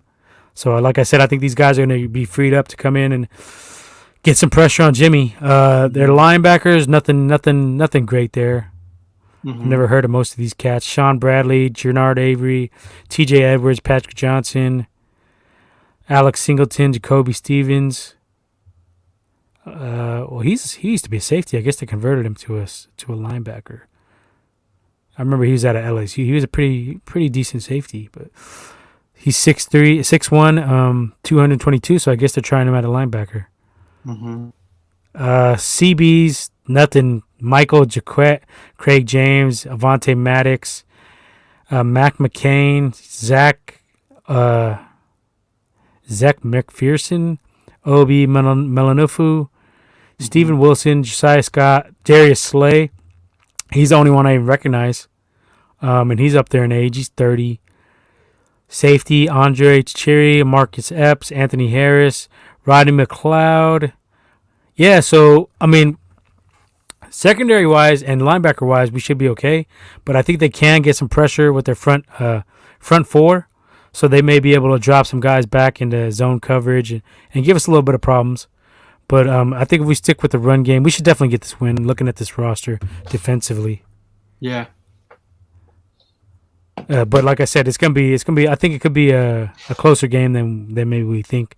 I'm looking at the receivers right now. They got third-year receiver Travis Fulgham. I don't know if you remember last year, but he had a good year with the. He shit on us. Yeah. That one game against us. And then, like I said, they got Jalen Rager and Devontae Smith, two young, fast receivers. Not the biggest, but they got speed. Rager got some burners. Devontae Smith is pretty fast, a very good route runner. They still got Greg Ward. The only thing that helps us is like like you said, they're undersized. So maybe try to punk on these smaller receivers. Two tight ends. They got Dallas Goedert and Zach Ertz. That could be a little bit of a matchup problem. Both of them 6'5". Ertz has lost a step a little bit, but I think he could still be a factor. Yeah. He's not even the the first threat anymore. He's like the third or fourth threat. That's when you can become a little factor, possession type receiver, and get those big plays for your quarterback. So it ain't gonna be a stroll in the park for us, but I think we should still escape with the win. I'm gonna predict the final score of 31-21. Okay. Yeah, I say they stay close, and then we kind of put them away with the run game at the end of the game. Yeah. Hopefully. What about you? What do you think of this one? I think it's gonna be a grinder. I mean, of course, I'm picking the Niners, but I'm gonna have the Niners 17-13. Oh, you think it's gonna be one of those ones? Okay. Yeah. Mm-hmm. All right. I think we got to put up some points to win, but yeah, definitely. Yeah. We'll see. It's gonna be entertaining. I'm gonna be up at 10 a.m. with some breakfast goodies and fucking tearing some shit up. Now we get down. I'm ready for 1 o'clock game though. These back-to-back 10 o'clock games to open the season. And then week 3 is a Sunday night game. Okay, there we go. That's more like it. And that's cool too when you got the Sunday ticket because you could just watch all the good games. You don't got to worry about like focusing on the Niners.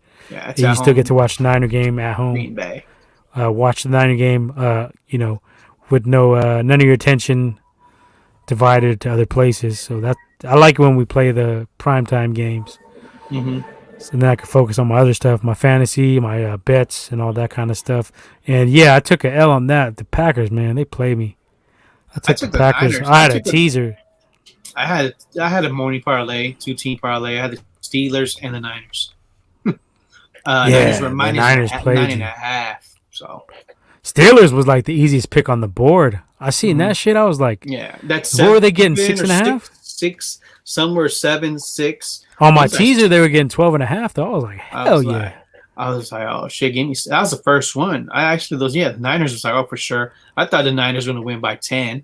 They were up 21 with 2 minutes left in the fourth quarter, and then it didn't look too early. It didn't look too good for the Steelers in the beginning of the game. I think they were down 6-0, 10-0, or something like that. And then the Steelers came back, and I was like, all right, cool. And that's when the Niners just started shitting on themselves. So yeah, that's a bad beat right there. You had they were up by what, 18? 21 with 2 minutes left. Yeah, that's a bad fucking beat. You had that one in the bag. That was Vegas. That was all Vegas right there. Shanny was point shaving. Oh no, 24. My bad. I think they were up 24 with 2 minutes left. And that 2-point conversion kills you too, because if they didn't get that, And we had a missed field goal too. So Yeah, when he slipped. yeah, Right? It was right after that. Yeah. Yeah, but damn, I should have jumped on that Steelers money line because they were plus like 270, I think. Oh, okay. I should have just jumped on that shit. I seen that too, and I was like, I'm just gonna throw a teaser. But man, next time I gotta be more on my shit because that was right there. That was like, yeah, like I said, that was the one. That was the easiest one on the. To me, that was the easiest one I seen on the board. I hit 4 out of 5 on the teaser. I didn't even need the points. Well, I did. I guess I did need them for the Niners. But I think I had Cowboys and over. I didn't even need that because they covered and it went over easy. And then I had Niners, Steelers, and then fucking Packers played me at the end. Got stomped out. So I'm looking for a bounce back week. Packers too. Packers on my card, 4-teamer. We were supposed to do Pickem, but I don't think we're gonna do it because Womack ain't appearing. We could just put the results for this week or not? I was 6 and let me see. Let me pull them up real quick. I know I was 6 and 8, I believe. I was terrible. It's terrible. So yeah, for the pick, let's see. All right, so let me see. Let's check out the standings. So we have GDB's Womack, first place this week, 9 out of 6. Then I'm in second place, 8 points, 8 of 7. Nip 6 and 9, and Pick Daddy 6 and 9. So tie for third place. Yep, I'm in last. But that's cool. Early's always hard. I think I started bad on the first week too last year. So we seen how that turned out. Fantasy league, I got stomped too. So it was a bad week for me. I took L's left and right. Only good news was the Niners escaped with the win. But we still took a little bit of an L with losing Barrett. But overall, I still had a good weekend. You know, I was loving the fucking vibe of Sunday. Football's back. It's always great. You know, fucking get that fall feeling, that cold weather. Shit just, you know, livens up my whole mood. I'm a different person when football season's around. So I was fucking loving this shit. Amped up. Early morning. I was up early, ready to go. Got, like I said, had the iPad ready. Checking all my fantasy out. But like I said, I think I'm in 4. Nope. Looks like we lost Nip again. Having some Wi-Fi computer issues. Issues. Let me text some, make sure. Yeah, so let's. I'm back. Oh, that was my bad. I clicked out of that. I was looking at the fucking fantasy. I was about to say, damn, your Wi-Fi is tripping today. Nah, I was in the tab of the StreamYard and I clicked that one to look at the shit and it went to that. But yeah, Mostert, man, play me. Mostert getting hurt was big because I had him in every league. I seen him as a value pick, thinking he was gonna bounce back. But man, when he comes back, I don't even know if he's gonna be getting the lion's share of the carries. I think Mitchell might have already established himself by then. And so Mostert could be like back too. Mostert could just be an afterthought this season. Yeah. Because you got Sermon, you also got Hasty. So I don't even know if Mostert is gonna be that dude anymore when he comes back. He could only get like 5 carries a game. They just do running back by committee. I think that's along with the lines of what Shanahan likes to do anyway. So yeah, I think the starting job from now on is Mitchell to lose. I think he's going to get the lion's share of the carries rest of the year going out. Because by the time Mostert gets back, it's going to be 8 weeks in. He's already going to be well established. Yeah. Trey Sermon, look to Trey Sermon to vulture some TDs. I think he's going to be your short down yardage back, goal line back. So I think he'll be getting the vulture TDs. But overall, I think Mitchell's going to get a lot of carries. They'll probably mix in Hasty a little bit. But look for a big year for Elijah Mitchell out of nowhere. Yeah, that's what Shanahans do. Going back to Mike Shanahan as well, they've always had a good stable of running backs. Yeah, they know how to draft running backs. Yeah, it's definitely. And late rounds too. Late rounds. Womack? Has Womack said anything? He just. I don't know. He hasn't texted me. Yeah, he hasn't texted anything. Yeah, Womack's not showing up. All right. We got a Baxter text here. Did he? He didn't text me. Nah. E Major had one. Oh, E Major. Oh, I can't read that one on there, but yeah. Anyway, Womack is MIA, MIAO. That's bad too, because he could have been here to gloat about his picks, but he can't even say nothing. Next week he's gonna get snapped back to reality. He'll have like a 6-win, so I'll probably be tied with him by next week. I'm guessing. This is my Niners versus Eagles week. I got to win, take that number one spot. So this is a big week for you guys. You guys didn't tie last year. I think like 13 out of 16 weeks you guys tied or something like that. Yeah, he was 10 out of 13. We only did like 13 weeks. Well, this is better because you get to do this on your computer. Pretty much, I think he was just following my picks. I think he's going after me a lot. So yeah. So. Oh yeah, this is better. We got the Yahoo app. It keeps track of our shit way easier than me having to write everything down and tally everything up and fuck all that. Save a lot of time, makes it a lot easier this year. So I definitely recommend if you guys are doing a Pickem out there, check out the Yahoo Pro Football Pickem, and it gives you some options in there. Like I decided we're not going to do the Thursday night games just because it's just too much of a hassle. We'll probably do like the Thanksgiving ones. We'll do those ones, and maybe maybe the Niner one. But like just the standard ones, I took them off. I took them out of there. Like we don't need to be dealing with all that shit during the week. We got enough shit to deal with. So Thursday night, you're canceled. Cancel culture has came to the NFL Thursday night games from Gold Dirty Bastards. What else we got? We want to make some picks? Let's look at the schedule and just make some picks. These aren't going to be our official picks, but let's see. Let's go with some key games for week 2 real quick. These are off the record just for entertainment only, not part of our Pickem. Yeah. We can switch. You definitely play mind games this week with your Pickems, making things you're going to pick somebody and just go complete opposite, which I think that's... So let's go, let's look first here at, this is kind of a tough one. Chicago and Cincinnati. I would go with Cincinnati on that one. I think I'll go Cincy. Yeah, but the Chicago needs to start Justin Fields though. I could see, they got Allen Robinson.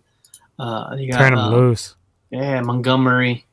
Like they're not gonna lose. I mean, yeah, he's gonna make some rookie mistakes. He's gonna fumble. He's gonna get sacked. But he gives you so much more than Andy Dalton at this point in his career. The trade-off is definitely weighing towards the starting Justin Fields for me. Like, it's not even pros and cons. Like, the cons are way less for Justin Fields. I mean, he opens up the whole field. He has a better arm. He can run. Their O-line is bad, so you're going to want somebody who can run away from the incoming pass rush anyway. And Chicago's favorite on this game, believe it or not. They're -3. And over it's in Chicago. 45. It's in Chicago, so yeah. I'd say maybe take the over in this one, possibly. 45 could be. Next up, we'll just run down these ones pretty quick because these aren't even like really official anyway. Yeah. Cleveland, Texans, Cleveland, Browns. and Houston. Yeah, Cleveland is a favorite, 12.5. Over under is 48. I will take Cleveland. All right, I'm taking Cleveland as well. I think the defense will be a problem for Houston, even though they look a little bit improved. Jadeveon Clowney and Myles Garrett were able to get to Patrick Mahomes, so I think they should have no problem getting to Tyrod Taylor. Give me Cleveland on that one. Rams and Colts in Indy, 10 a.m. game. What are you looking at on that one? So we got the Rams -4. Over under is 47.5. I'll take the Rams, but I can see the Colts giving them some. I think this is the game we see if Stafford's is the real deal in LA. Colts have a better defense, but I would still run with the Rams. Just having Robert Woods and Kupp, that's going to help them a lot. Stafford didn't have, of course, he had Megatron in Detroit, but now he has, 2 solid receivers. And Kupp, these guys get a lot of yak yards. So, yeah, I think I'm going to lean towards. I want to take the upset just because I think that Indy can maybe keep the ball away from them, but Rams got a pretty good defense too. So Carson Wentz got to watch out. Yeah, I think I'm going to take the Rams to get the win. But I think it might be close. It might be close and possibly an upset. But I don't know. I might change my pick during the week, Yeah. but I think Rams just because they got the better quarterback at this point and better defense. So that usually travels well when you have a good defense. But I don't know if the Rams can do enough on the ground against Indy. So we'll see. It's gonna be an interesting game. I'm gonna be trying to watch that one in between the Niner commercial breaks and stuff. Okay. Then we got Buffalo versus Miami. Yeah. So we have that's another 10 a.m. game for us in Pacific Coast time. Buffalo is a favorite -3. Over under is 47.5. This is a game that potentially I think Dolphins could come and get a victory. Josh Allen did go 30 for 51. I think the Dolphins might win this one. They might pull it. It's in Miami And too. it's Miami. Definitely didn't think the Bills going 0-2, but I think this is a game. Waddle looked good in his debut. He had a TD. Yeah, so I'll on this one. You I can would go the take. upset, I'm gonna go possibly. with the upset with Miami. Maybe. See, mind games, maybe. But yeah. What about you? I think I'm gonna take Miami because Buffalo's run game doesn't do much to scare me at all, and I think that Miami has a pretty good secondary, so they're gonna be able to match up pretty well against Stephon Diggs, Gabriel Davis, and those guys. Cole Beasley with his unvaccinated ass. I think Miami. Miami's the strength of their defense is their secondary, so. I think I'm gonna go with you. I'm gonna go with the upset, and Brian Flores is defensive coach, Bill Belichick disciple, defensive coordinator, former Patriots defensive coordinator. So I think he's gonna be able to scheme up some stuff for. And it's a divisional game. They already know each other. He's already played them a few times. I think I'm gonna take Miami to get the upset. Tua can maybe get some stuff going. Get Waddle into the game. I'll go with the upset in Miami. Okay. Then we got Pats and Jets, battle of rookie QBs going at each other. Yeah, this one in is New York, in New Jersey. The line for this one is New England -5.5. The over under is 43, and I'm gonna go with the Patriots. I think Belichick is gonna schemes with these like you mentioned before with these rookie quarterbacks, and he knows how to play these rookie quarterbacks pretty damn good. Even like he has his own. I like those numbers of Mac Jones though, 29 for 39, 281 yards, a touchdown, and also Damian Harris did have a solid game. He did have that fumble like you mentioned. Corey Davis did look pretty good against that. With the Jets for his season opener with the Jets. He had 5 receptions, 97 yards, 2 touchdowns. But I'm still gonna go with the Pats. All right, I'm going with the Pats too. I already mentioned it. Belichick's against younger quarterbacks. He's got a pretty damn good record. Jets don't have enough defensively either to I think stop Mac Jones. I like some of the talent they surrounded Mac Jones with. The two tight ends, Hunter Henry, Jonnu Smith, and they got a pretty good stable of running backs. Damian Harris, James White. Who else they got? Ramondre Stevenson, who didn't perform well. He fumbled. I was like, damn, that's the dude I picked. He fumbled and he didn't do shit. But I think later on in the season he'll be a factor. Okay. So I think they do enough offensively to get it done. I don't know about the 5.5. I could see it possibly being a field goal win. But I would take New England on the road. And then we got our game, Niners and Eagles. Yeah. I'll take Niners. Take the Niners. Hard fought as well. game. Niners are our favorite, 3.5 over under 50. I'll take the Niners. On paper, the Niners are better. They might have some struggles with the cornerback issue with Jason Verrett getting hurt and being lost for the season. But I think Debo is going to continue that spectacular week 1. I could see Debo jumping into becoming that number 1 receiver, even with Jimmy there as QB. Definitely want to see him and Trey Lance hook up a couple times. But I think the Niners, I think it's going to be a field goal game. It's going to be one of those grinders, 17-14, 17-13 Niners. All right. And Yahoo, okay, I'm looking at Yahoo. They have a cool little feature. They have, I guess, what the general public is picking in their picks. Okay. So on some of these, like Miami, we're in the minority there. Wow. 84% taking Buffalo. Only 16% taking Miami. It's all good. I mean, today I took the Raiders versus the Ravens. I think the Raiders were only favorite 19%. So. Did you hit that? You didn't bet on it? No, but that was the last game of my pick'em though. I had the Raiders. Yeah, it's 64% taking Cincinnati against Chicago as well. Yeah. I mean, they're taking Chicago against Cincinnati. Okay. So, okay, that's cool. Let's continue knows, on. Though. Just know that. GDB knows. Pittsburgh and Vegas. This is pretty easy. I don't think anybody's taking the Raiders. I think Steelers are a more complete team. Better defense, better quarterback, better running back. I want to see Najee have a good. Yeah. There's just no spread, maybe due to the Raiders just playing tonight. They got to see if there's any injuries or whatnot. But if there were a spread, I would say Steelers maybe -6 on that because they are playing in Pittsburgh. The Steelers maybe -4 because Vegas got the win. Okay, yeah. Yeah, 4.5 maybe. But yeah, I would definitely pick the Steelers. I want to see Najee Harris go out. He only had 16 carries for 44 yards. Had a couple of receptions though, I believe. Yeah, I saw that. But this is the game he shows us why he was he was the first running back, right, to get drafted. Yeah, first back off the board. Yeah, so this is so I want to see him shine. I think he's gonna have a big game.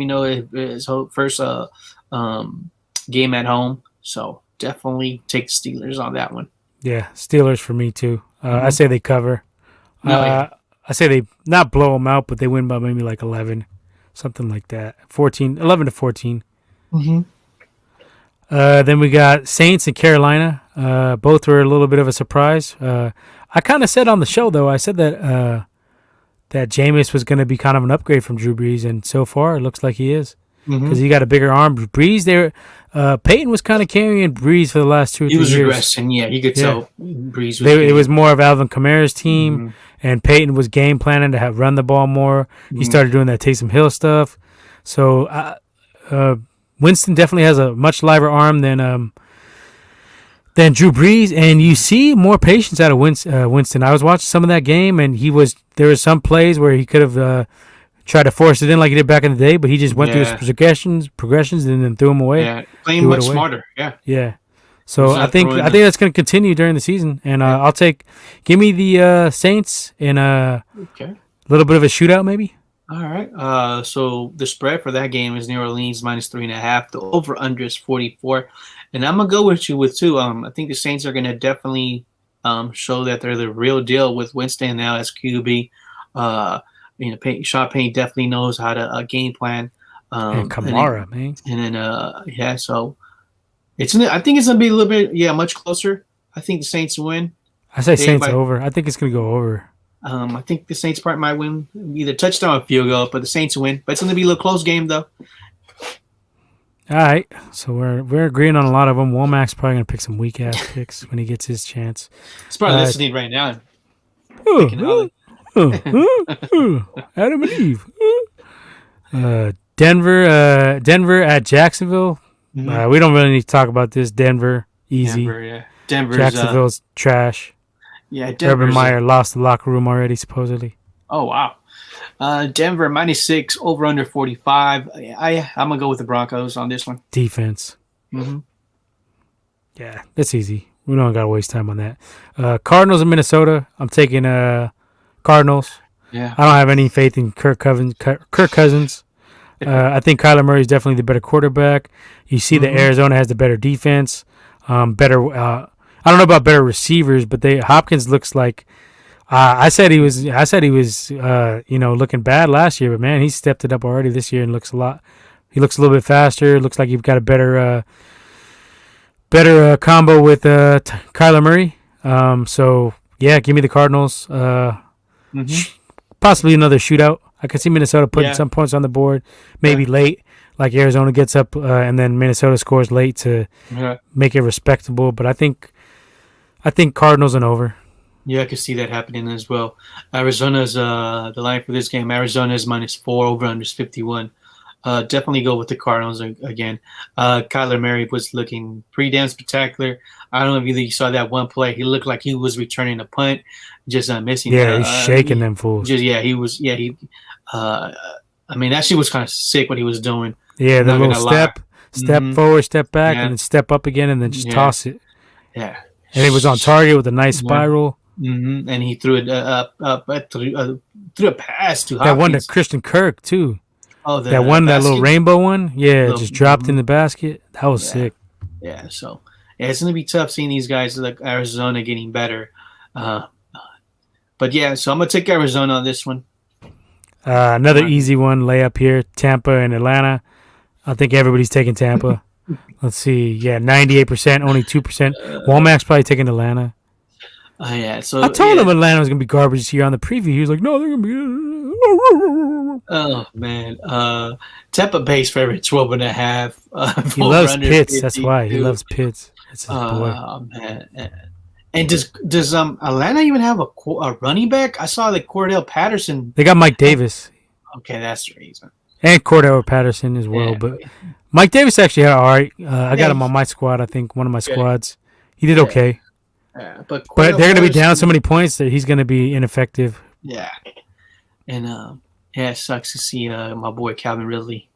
Tampa's going to take that one. Yeah, Tampa's going to win. Yeah. Chargers and Cowboys. Give me the Chargers. Cowboys. Offensively, they could put up some points, but I just don't feel like their defense is taking the next step yet. Mm-hmm. They look improved from last season. Because last season was a fucking complete joke. We called them out on it. The clown show. So it looks like they got rid of one of the clowns in Nolan. But they still have one clown in McCarthy. So I'm going to say Chargers get the win at home. Justin Herbert continues his streak, his ascension towards the top of the game. And give me the Chargers, even though they're probably not going to have Austin Eckler. Give me the Chargers. I think their big receivers give the Cowboys some problems. Keenan Allen, Mike Davis, Mike Williams. Yeah.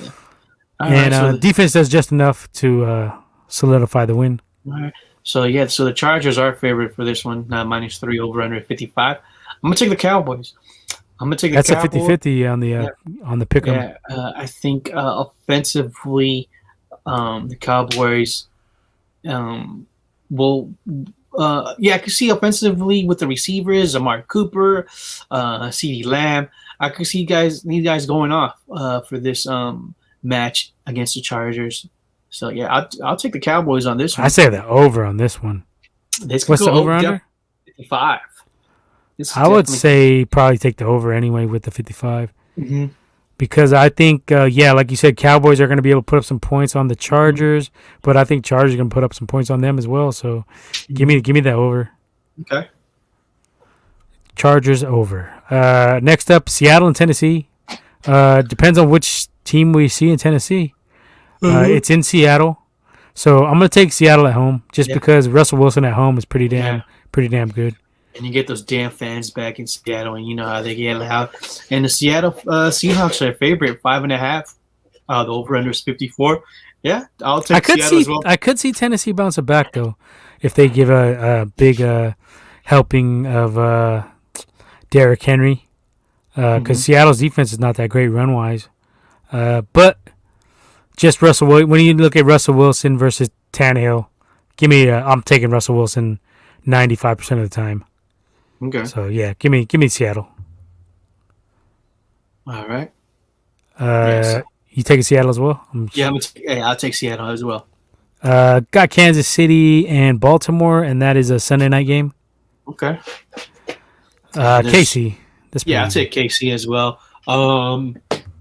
There's no line for this game due to the Ravens. In Baltimore, I'm guessing probably KC -6. 7.5, 7. Could happen, yeah. Take KC. Plus. I'll take KC with the points, and I say they cover. Mm-hmm. Baltimore looks like they're in big trouble. They're about to start 0-2, I believe. And I don't think that Lamar can... I mean, I guess they've been They kind of split, right? Or does KC? No, I think KC with Mahomes has handled Baltimore.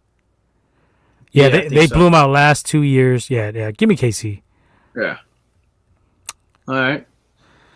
Last one of the week is Green Bay and Detroit. I'll take the Packers to bounce back. Yeah, same here.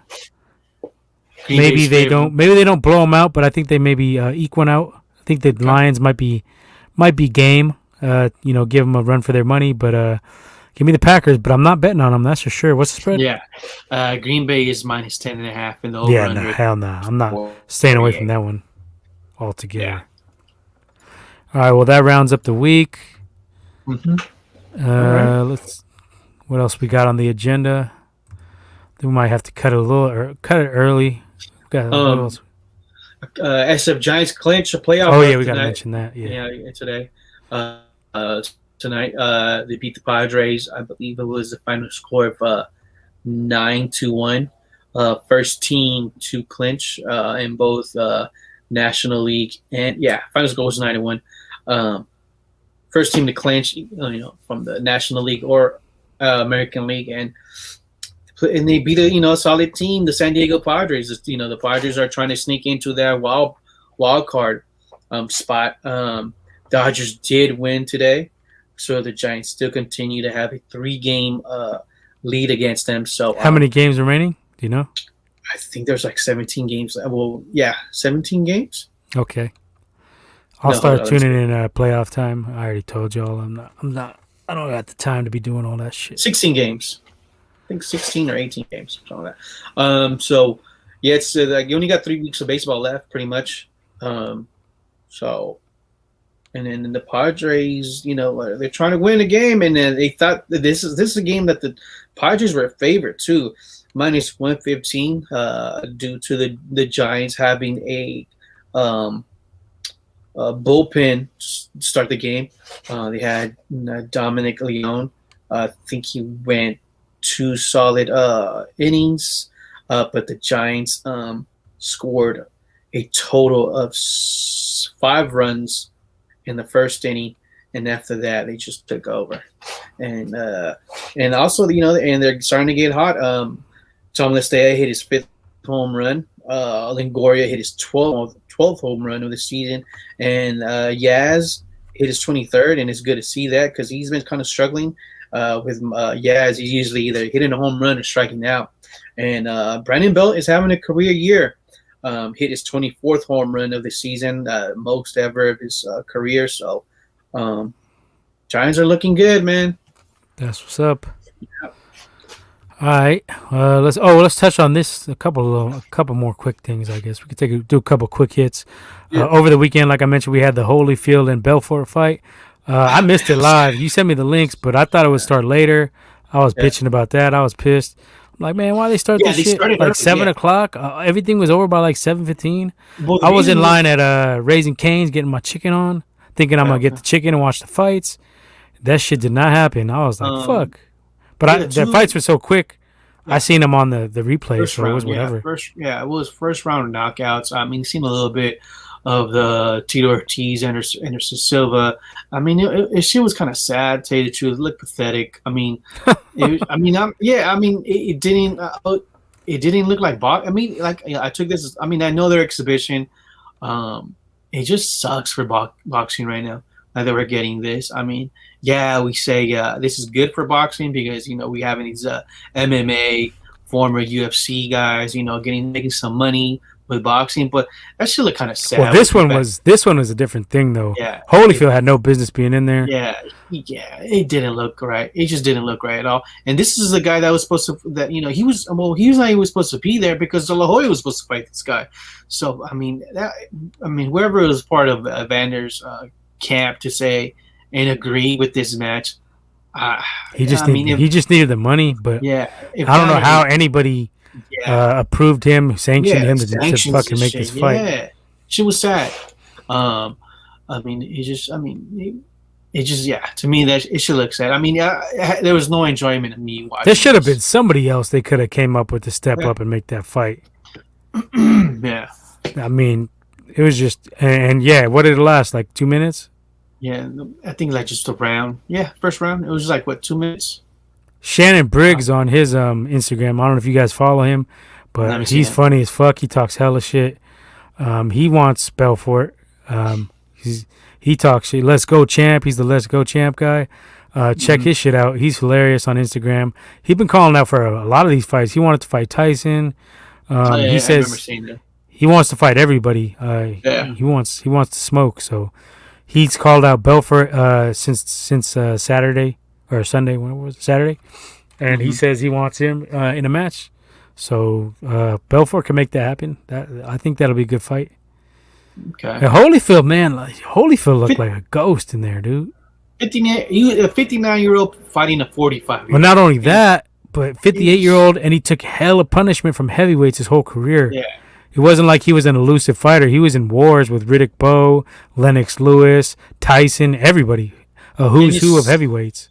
And I saw some video. I'm not sure if it was just, but his speech is starting to sound a little slurrish. So I don't know. It's been man. like that. It's been like that. I don't know how he got in there. Yeah. So I mean, he got to watch out for his health. I know you're trying to make that that paper, get that extra cash. But I mean, when you're 59 and you're and all the punishment, it ain't like if Floyd got in there at 58, he's taking no punishment his whole career basically. So he could be like, you know what I mean? It ain't the same thing. Yeah. This is a dude that's taking hits from the biggest hitters in the game. Yeah, I'm telling you, if you had seen this like live, you would have been like, "It's just sad. This is sad." Now I seen it coming in. I was like, "Holyfield look old as fuck." Because I watched the open workout or whatever. I was like, "He looks hella slow." I think I posted it in a group chat. I was like, "Damn, look at him on the pads. He looks like slow as fuck. Like the reflexes are gone." Yeah. And it's sad because, like you said, he's a legend. I mean, he fought the best of the best. He didn't duck nobody. Yeah. He got some upsets. He beat the best of the best. He got draws. He's seen it all. He took on all the big fighters in the heavyweight division. And he was naturally a cruiserweight, but he went up to heavyweight to make the bigger fights. Beat Tyson twice. Controversial with one. But it was just sad to see a legend like that. But on the other hand, we got to see I was happy to see Tito get his ass whooped because he's one of them anti-masker, anti-vaxxer dudes. So that was good. I think he was like the mayor. Isn't he the mayor of Huntington Beach or some shit like that? Yeah, he's the mayor of or something. Yeah, I was happy to see him get his ass whooped. Yeah, he just another thing. He's a prick in general. That was another and Anderson Silva punched him it wasn't even a hard punch. He just caught him, timed him good coming in. And Anderson looked good against Chavez Jr. So now they're talking about. I've been saying Anderson Silva for Jake Paul, but now they're starting to get on that vibe. It's starting to get talked about a little bit. I think that's a good matchup for Jake Paul. I think he beats Jake Paul. Jake Paul was talking shit today. He said they're cool, but there's a tweet out there somewhere. But he's basically saying they're cool. He respects Anderson Silva. Anderson Silva's always been nice to him, but he's a different beast than Chavez Jr. and Tito Ortiz. So I jumped on them like, man, you need to make that fight then, Jake Paul. Make that shit. I tagged him in our little post, make that fight happen. I think Silva will fuck him up. Silva got a little bit of shiftiness to him. Got a nice jab. Throw some decent combos. Got some good length on his arms. I think he'll take Jake Paul. Yeah. And he's bigger than the dudes Jake Paul has fought. Tyron Woodley was career 170, I think.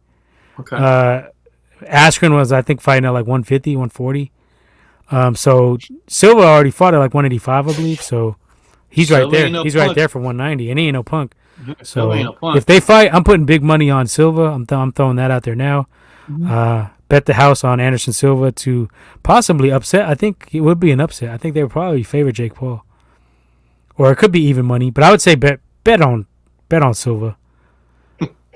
For real, he'd tag him. He's way better. You see, he's way more advanced striker than Tyron Woodley. Yeah. And Woodley, I thought, got the W against Jake Paul. So if you guys are listening, it's early, but if that fight does get made, take Anderson Spider Silva. Mm-hmm. And some other fights they're talking about. They're talking about Belfort against Jake Paul as well after this. Everybody wants to fight Jake Paul. Yeah. And Belfort's trying to fight everybody too. I guess he's trying to get caked out. I think he's back on the TRT. I think he's back on the juice. I don't know what the drug testing was for this, but he looked he looked like the Hulk. He looks juiced. He looked the juice out of his fucking head. 45-year-old looking like that. I was like, oh shit, okay. Yeah. What do you think? Do you think Oscar would have beat him? Honestly, I don't know what the fuck's wrong with Oscar. I mean, he just didn't look right with the whole little post he put on IG. I don't know if that's he looked like he was on some shit. I mean, Yeah. I don't he didn't look right. So I don't know if it's something mental health wise, but that's If they did get in the ring, you would take Belfort. I haven't seen. I mean, we haven't really. Did you see any video with the La Hoya sparring or anything like that? He looked slower, but I mean, he looked like fairly decent. Okay. He still got that jab. So that's the thing. If he stays behind the jab, I think he probably would have beat Belfort. But I don't know. Belfort looked juiced. Fucking, I don't know, man. And I want to see it more now than ever because for a second there, I thought Belfort was gonna fucking slam Evander, pick him up, do some fucking MMA move, but shit was sad. All right. Well, we had one actual boxing fight over the weekend too. I'll touch on that real quick. That one. Yeah, I seen it. Oscar Valdez. I can't pronounce this dude's names. What is it? Concepcion. He's a Brazilian cat. Okay. Was this the one that had it could have gone either way, but it went to Oscar Valdez? Valdez got the decision. Okay.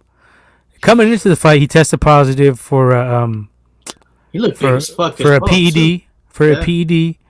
And I don't really like his response after the fight either. He was kind of crying a little bit, like he's a victim. Like, I've been through enough, because the dude was talking shit to him after the fight. Like, I've been through enough. Like, you've been through enough. You're the one who got caught cheating. Like, what the fuck you mean you've been through enough? Was this for a title? Yeah, it was for a title. Oh, sure. So the fight, I liked Oscar Valdez going in, but I kind of changed I'm not really feeling the juicers. That's not my thing. I don't really like supporting that too much. And then, like I said, he's trying to act like he's the victim in this whole thing afterwards. So I was like, okay, whatever. But this fight was actually a fairly decent fight. They were going at it. The Brazilian cat was staying behind the jab. He was really working the jab nicely. The 1-2s were tagging Valdez. I thought that Valdez lost a close fight. I thought he lost by maybe a point. I could have seen it a draw. There was a questionable point taken away from the other guy too for hitting behind the head, but he went like this, like tap, tap. They took a point away from him, right? I think either the next round or the round after that, Valdez hits him with a cold ass right to I think it was a right or a left, right in the back of the head. The ref don't even say nothing, and it was like hard as fuck. But they took away a point from the other cat off some I think that's taps. I think that. I'd seen that on the comments. And it seemed like the ref was just like favoring Valdez all night. Right. Okay. Oscar Valdez didn't look too sharp. He was getting tagged. If you see his face after the fight, it's fucked up. He's got cuts, moused up, swollen all over his whole face, red. The other cat didn't have any marks at all. Landed way more punches than Valdez. Valdez was landing the harder shots. Okay. But Valdez was headhunting a lot. He was just throwing that left hook like crazy, aiming for the fucking stars, swing and miss like repeatedly. He was just going for the knockout at a certain point, like after the 8th, 9th round. But he was missing them all big, like getting tired. This was on ESPN Plus, right? Yeah, I believe he was on ESPN Plus. Okay. So I had the other guy winning by a round. I kind of do think it was a little bit of a robbery because Valdez, he wasn't busy enough. He wasn't active enough. Now, the other guy did let his foot off the gas a little bit and was running. He was running a little bit the last few rounds. But I thought he still had done enough. So, and I looked at Twitter and Instagram, and a lot of the fans were agreeing that they had taken Concepcion, I think his name is. They had picked him to win it too. So a little bit of controversy. And like I said, I didn't like Valdez's attitude in the after fight interviews, like trying to play the victim role when you got caught with the PEDs. Like, what the fuck are you bitching about? Of course, fans are gonna get on your ass about that shit. Yeah, and he's part of the Eddie Reynoso and Canelo. Canelo camp, yeah. So, and then there's a lot of rumors, a lot of people talking a lot of shit about that camp. Devin Haney was on Instagram saying basically they're all on it and they're all shady. Damn. So that's going to be interesting to see what happens down the road if these guys get popped again. Caleb Plant. I kind of think he said something about it too. He's been talking a lot of shit though about Canelo. Oh yeah. But he's gonna have to back that up because I think Canelo gonna wash that fool with the body shots. Oh yeah, I'm seeing pictures of Oscar Valdez. Yeah, he does look like definitely got some shots on the face. Oh yeah, hell yeah. Yeah, I'm telling you, he's getting tagged. Clean ones and twos. Into the body a little bit. But, I mean, Valdez landed some good shots, but I just thought he didn't do enough. And I thought the other cat kind of put a boxing clinic on him. He was moving well, side to side. And, the dude got tired, too. You could tell the other dude was really tired. But I still thought he did enough to pull it out. I wouldn't say it's like a flat-out robbery, but it was pretty damn close. Okay. Yeah. I see a lot of negative comments with the whole him taking the PEDs and being part of Canelo's camp. So you're gonna get a lot of these boxer fans talk shit now, especially it's part of that camp of Canelo and but yeah, you could tell his face. Yeah, he got jacked up. Usually a winner doesn't look like that. So. Yeah. Oh, and I think next week we got Anthony Joshua against Usyk heavyweight battle. Okay. I think it's next week. Am I right? I could be wrong. I think it's 24th, right? 2 weeks maybe. Let's pull that shit up. Because this Saturday is the 18th, I believe. Let me see. Any boxing news? I mean, schedule. Let's see what pops up here. I know it's coming up soon. I think it's October. Is it? I could have swore it was September. Maybe it is October. Oh, yeah, September 25th. Anthony Joshua versus Alexander Usyk, 12 rounds for Joshua's IBF, WBA, WO heavyweights. And is that going to be on the zone? I don't know. We'll find it. You got the links. Mm-hmm. I'm taking Joshua in that one. I think he's too much length. He's more of a boxer now, working behind the jab. Mm-hmm. I don't think he's gonna fall for the same type of stuff against like Andrew Ruiz, where he got caught. I think he's gonna box a lot smarter against the smaller opponent. He has a crazy reach advantage, I believe. Usyk is like a cruiserweight who moved up to heavyweight. Yeah. This is gonna be at the zone. This is gonna be off. This fight will be fought in London, and they have so it looks like they already have the lineup for the matches. Let's see. So they have Campo Hatton versus Izan Dura, 4 rounds lightweight. Also, you have Christopher Owsley versus Kassan Bison Gruov, 10 rounds middleweights. Maxim Prodan versus Florian Marcu, 10 rounds welterweights. It sounds like a lot of Euro fighters. We got Caleb Smith versus Lenny Castillo, 12 rounds light heavyweight, and then you have one other title. You're gonna have a title fight as well. You have Lawrence Oakley versus Dilan Prazovic, 12 rounds for Oakley's WBO title, and then you have the main event: Anthony Joshua versus Alexander Usyk, 12 rounds for Joshua's IBF, WBA, and WBO heavyweight titles. So I'm looking at the tail of the tape here. Age: Joshua is 31, Usyk is 34. Joshua is 24-1, Usyk is 18-0. But like I said, a lot of those came in cruiserweight. Joshua has 22 knockouts. Usyk only 13, so you can see right there the power difference. 6'6" height for Anthony Joshua, and 6'3" for Usyk, so we got a 3-inch height. Reach 82 inches for Joshua and 78 inches for Usyk.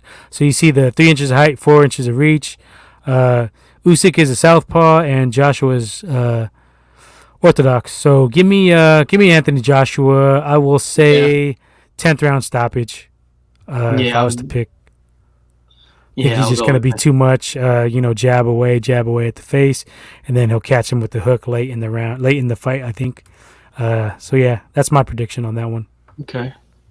Yeah, we got some fights coming up in October.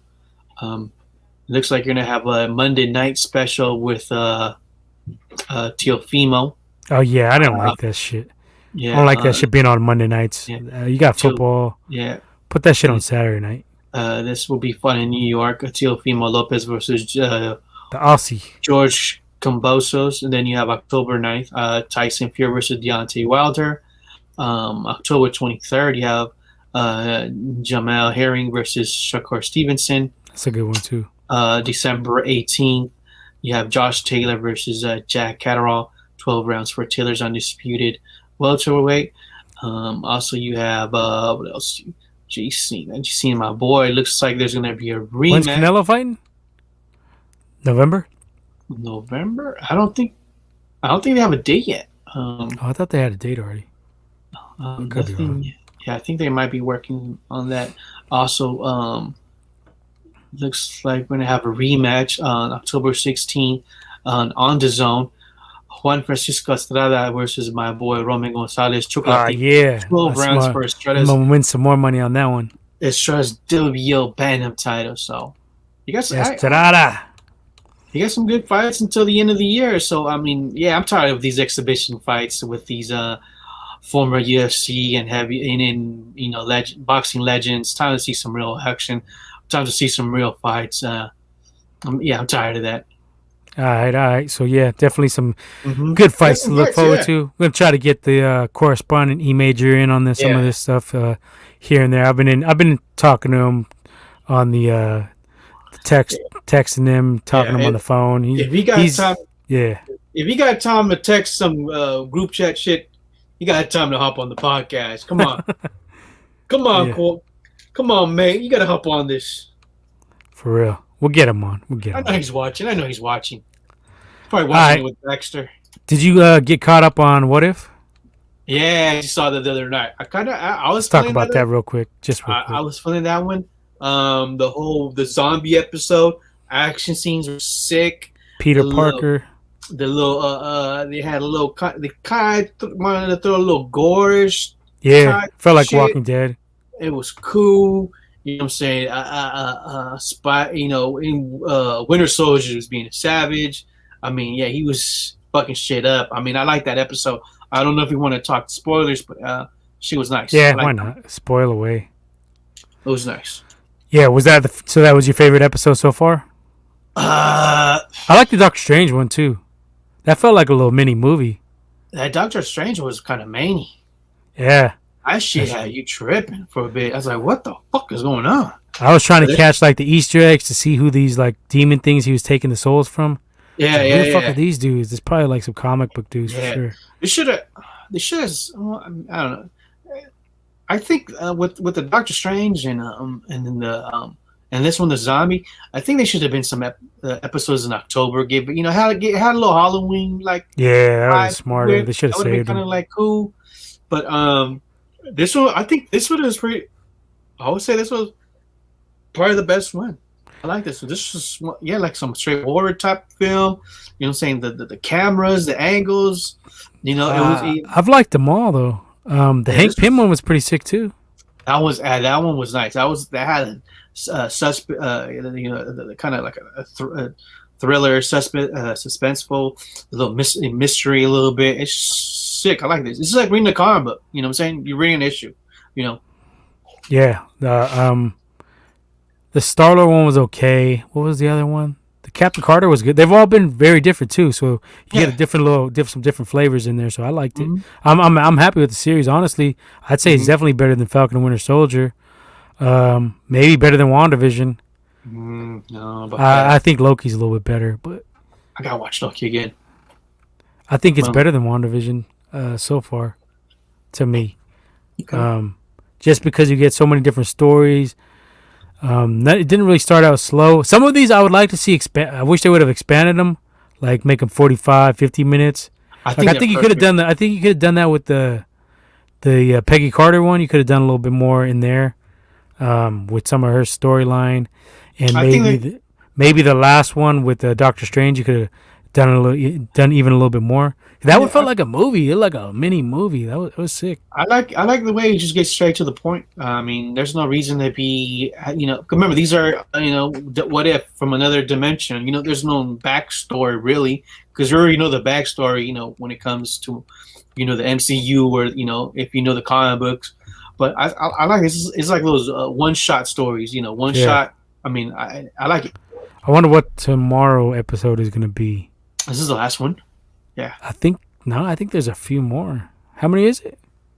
We should have had I heard Doomzilla a should have been zombie on was. this. I might have. Then wasn't the zombie the last one? Nah. There's one more tomorrow. Okay. I knew they're dropping that Hawkeye trailer either tomorrow. That looks sick. No, they dropped it. I They posted dropped it already? Okay. I posted in group chat. It looked pretty good. Okay, I need to check It it looked out. better than I was expecting for sure. Got like a little Die Hard feel to it, like a little Christmassy.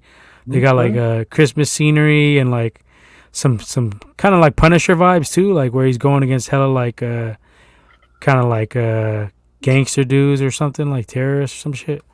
Okay. It looked pretty sick actually. It got the girl from Bumblebee is playing the female Hawkeye. I don't know her name in the comics or anything like that. That's a Doomzilla Yeah, you need to department. Yeah. But yeah, I posted it. You're probably working. I posted it this morning. Too much shit be going to that group text. That group chat's lit. Just That's where we get all the material for here. It's just fucking group chat live. number one material source material because Womack ain't doing shit. Womack is on some other shit. Needs to step it up. Episode 7. I'm trying to figure out how many episodes there are. Is there 6 or 7? Maybe you're right. Maybe that was the last one. No, that was episode 5. Oh, so it's only 6 then? I don't know. See, yeah. Doomzilla. I just be watching it. Sleeping. It says 9 episodes, concluding on October 6th. This is on Wikipedia. I don't know. Take that with a grain of salt. But according to them, 9 episodes, October 6th is the finale. Okay. So that's good. So we're about halfway. Yeah, that's cool. I don't even know. I don't remember from the trailer like any other. I thought like I've seen a lot of the source material already. I like it. I thought that zombie one was going to be the last one or something like that. I'm wondering if they're going to circle. Do you think they're going to circle back and have them like join a team or something, or they're all just one shots? That's what I thought, but I think Ray Duzilla from the SF Comic podcast. I think he said something about they might all interact or something like that. So, but you know what? I'm not tripping. I'm good either way. Yeah, this is. It's like a bonus if they make like a little Avengers out of it. Yeah, I think this is sick. As a kid, I remember reading the What If comic books, and with the crazy storylines.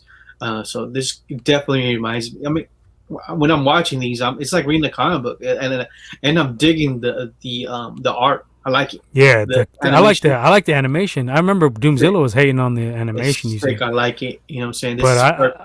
Yeah, it's crisp. It looks perfect. Like it's dope. And they got a lot of these actors, that play the characters in the movies. Most of them, or the ones that get sound pretty much like them. Pretty damn good. So it's like I like it. I'm a fan. Season 2 definitely. I'm giving it overall so far halfway point. I'll give it a 9. Oh yeah, 8, 9. You're close. Yeah, feeling it. Did you get a chance to catch the Matrix trailer?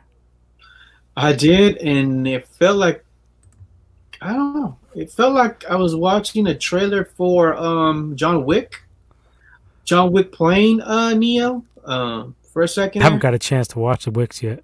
But storyline looked like it's just like be hit or miss for me. Yeah, it looks hit or miss. Reboot kind of. And then you got like some hipster little like characters in there. It looks I'll definitely check it out because it was filmed in the city. I love watching movies, that are based in the city, and plus, my boy Womack was part of the production. That's bad though. Usually when Womack's on that shit, it's a flop. I'm a support. You know what I'm saying? Got to support. Womack. He was part of that production, and yeah. And another thing too, I was like, made me realize I gotta watch 2 and 3 again because don't watch 3. 3 is fucking weak.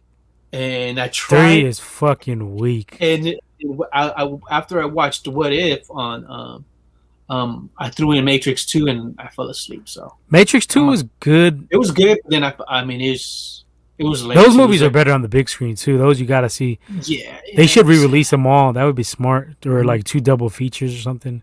Just skip the third. Third is trash. Like that shit is hella weak. I hated that movie. Hated the ending.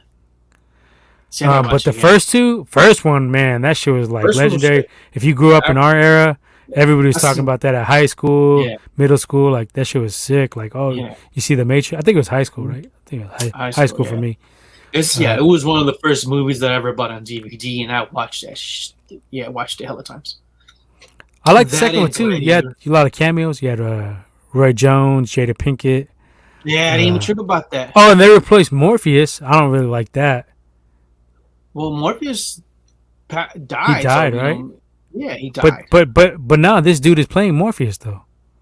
See, so that's what I'm saying. So they should. I'm thinking it's a reboot then. I don't know.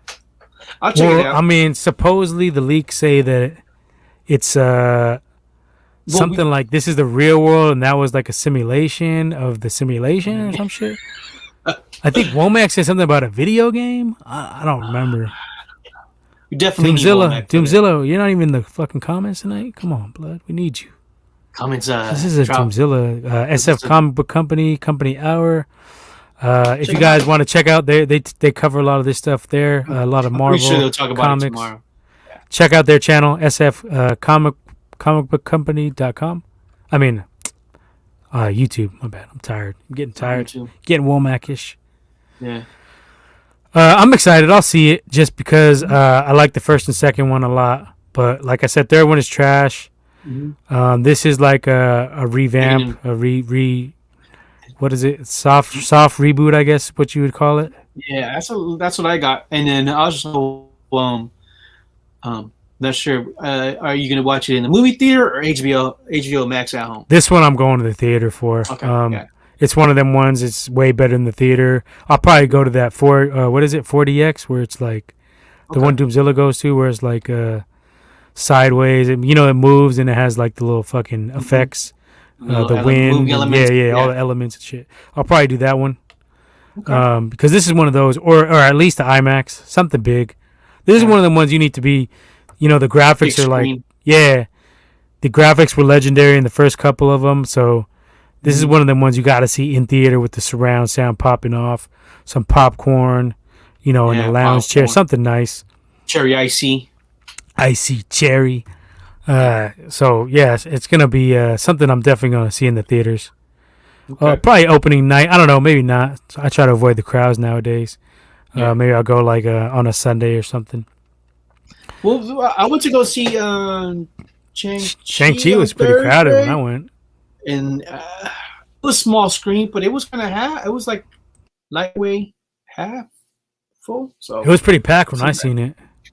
It wasn't too bad. That shit's breaking records. So gotta watch it again. You guys can hate, but I thought it was pretty legit. I gotta watch it again. It was good, but I just after hearing Ray Doomzilla review, don't let him influence you. He's coming from a comic book only perspective. I agree with that. He didn't even like Ragnarok. That's true. Hating on my boy Korg. That's very true. It's not a Korg fan. Yeah, he be hating on Korg. And what was the other one he didn't like? Ragnarok and I don't remember. He didn't like Endgame. He was not a fan of Endgame. Remember, you had texted me something like he said it was weak when it first came out. Yeah, something like that. I mean, I didn't think it was great, but it was pretty good. Endgame. Yeah, I mean, it was tough to go after Infinity. It definitely was, a step down from Infinity War. I mean, Infinity War was fucking classic. I mean, just the whole last 10, 15 minutes of it. I mean, that was hard to recreate, reproduce. But I thought Endgame was damn good, though. Yep. All right, well, let's do one more quick one. Just what have you been watching on TV-wise? Yeah, we got to get out of here. Anything good? I checked out the Wu-Tang show on Hulu. On season 2 just came out. That came out. I did watch Turning Point, the 9/11 documentary on. I heard that was good. That's on Netflix. It was solid. Yeah. Me and my wife watched it on the. I believe we watched it on the night before. I don't think we watched it on 9/11. We watched it the night before, but yeah, she went deep. Yeah, there's a lot of shit coming out now. On the 9/11, I mean, I've been saying this shit for years. Now everybody want to get up on this shit. I mean, you have too. We've all been, fishy shit, man. We've all been saying this was fishy. weapons of mass destruction, my ass. Yeah. And it really got down with the whole history of the history of just politics, CIA. how it started, CIA, Russia invading Afghanistan in the late 1970s, and it was just it's politics. It's you know what I mean.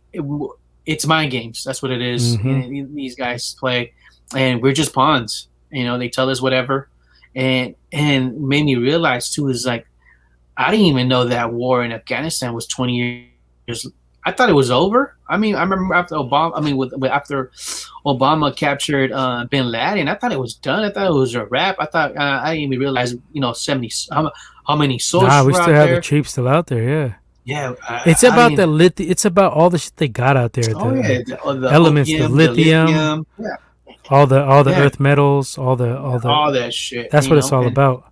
And then it made kind of sense. Like, why are we really out there when Afghanistan is right next to China, Russia, but yet we're over there? You know what I'm saying? And then the whole with Iraq after. It was a trip. Like listening to all this, I was like, "Fuck!" I mean, it made me realize I got to pay a little bit more attention to what that's going on in the world. But I mean, that shit's sad. Just watching those videos from 9/11, hearing the messages from the folks that were on the plane, calling their loved ones. I mean, that shit. I mean, I ain't gonna lie, that shit was hard to hear after even being 20 years after. So yeah, that's what I checked out. I mean, definitely recommend it. It's I think it's a five episodes, an hour. I'm gonna peep it out too. I just haven't had a chance. Yeah. And then also there's another one on Hulu. That one, what I've heard is it's more a little conspiracy themed, but I heard that one on Hulu is also good. Check that out. I've seen that one too. And the show that I'm about to start watching is Money Heist. Money Heist is back. Highly recommend it. It's on Netflix. I gotta check that out. That shit's shit. That shit's fucking show is sick as fuck. Definitely one of my top 10 shows. It's Spaniard. It's from Spain. So if you know Spanish, I highly recommend it. Watching that shit in Spanish, not throwing the subtitles.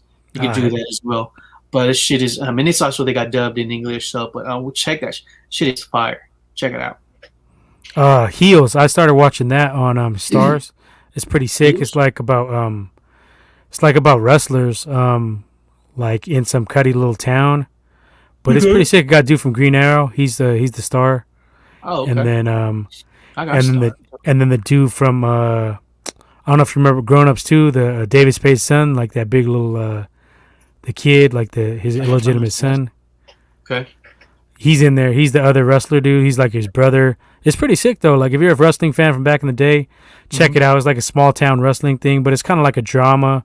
So that shit's pretty sick. I watched the first episode with the wifey. Okay. She said it was all right. I liked it a little more than her. So I watched that one too. Check that out if you got Stars. I got to get up on the Raising Kanan. I haven't watched that yet. That's all right. It's all right. E Major said it was pretty sick. Okay. I heard it was all right. You haven't watched it yet though? I have not watched any. I didn't finish Power. I didn't finish the last 3 episodes of Power. Yeah. I was so fucking mad at the way they did that last season. I was like, fuck this, I'm done. I was ready to watch. I think I watched the first 2 or 3 episodes of Power, and then after that, you guys were just spoiling it. I was like, fuck this show. Then. I stopped watching it. There was only 6 episodes, I think. I don't know. I think Womack or Image. It was. I think it was Womack's dumbass. And I was like, all right, fuck it. And then, yeah, there was no point of watching it. Snowfall should be coming back soon. I'm ready for that. Gotta watch that. I'm on season 2. Doom Patrol. 3. Doom Patrol is pretty fucking weird, but it's good. Yeah. It's like a mind fuck. Mm-hmm. Weird shit. I've been trying to get in Titans, but I always be falling asleep, dude. I've only watched like the first 2 or 3 episodes. I got to get on that. I'm on season 5 episode. Season 1 episode 5 or 6. Oh yeah, it's on 3rd season already, right? Yeah. Yeah. See, I got to get on that.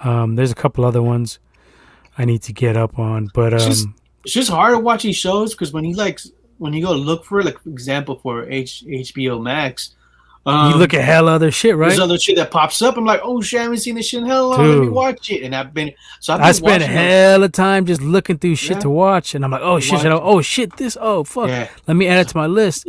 Shit, what about I forgot about Netflix, but Netflix is the weakest. Yeah, Netflix has been all right. I like Netflix when it comes to their. I'm gonna do BCS. I'm gonna do HBO Max 1, Hulu 2, Amazon 3, Netflix 4.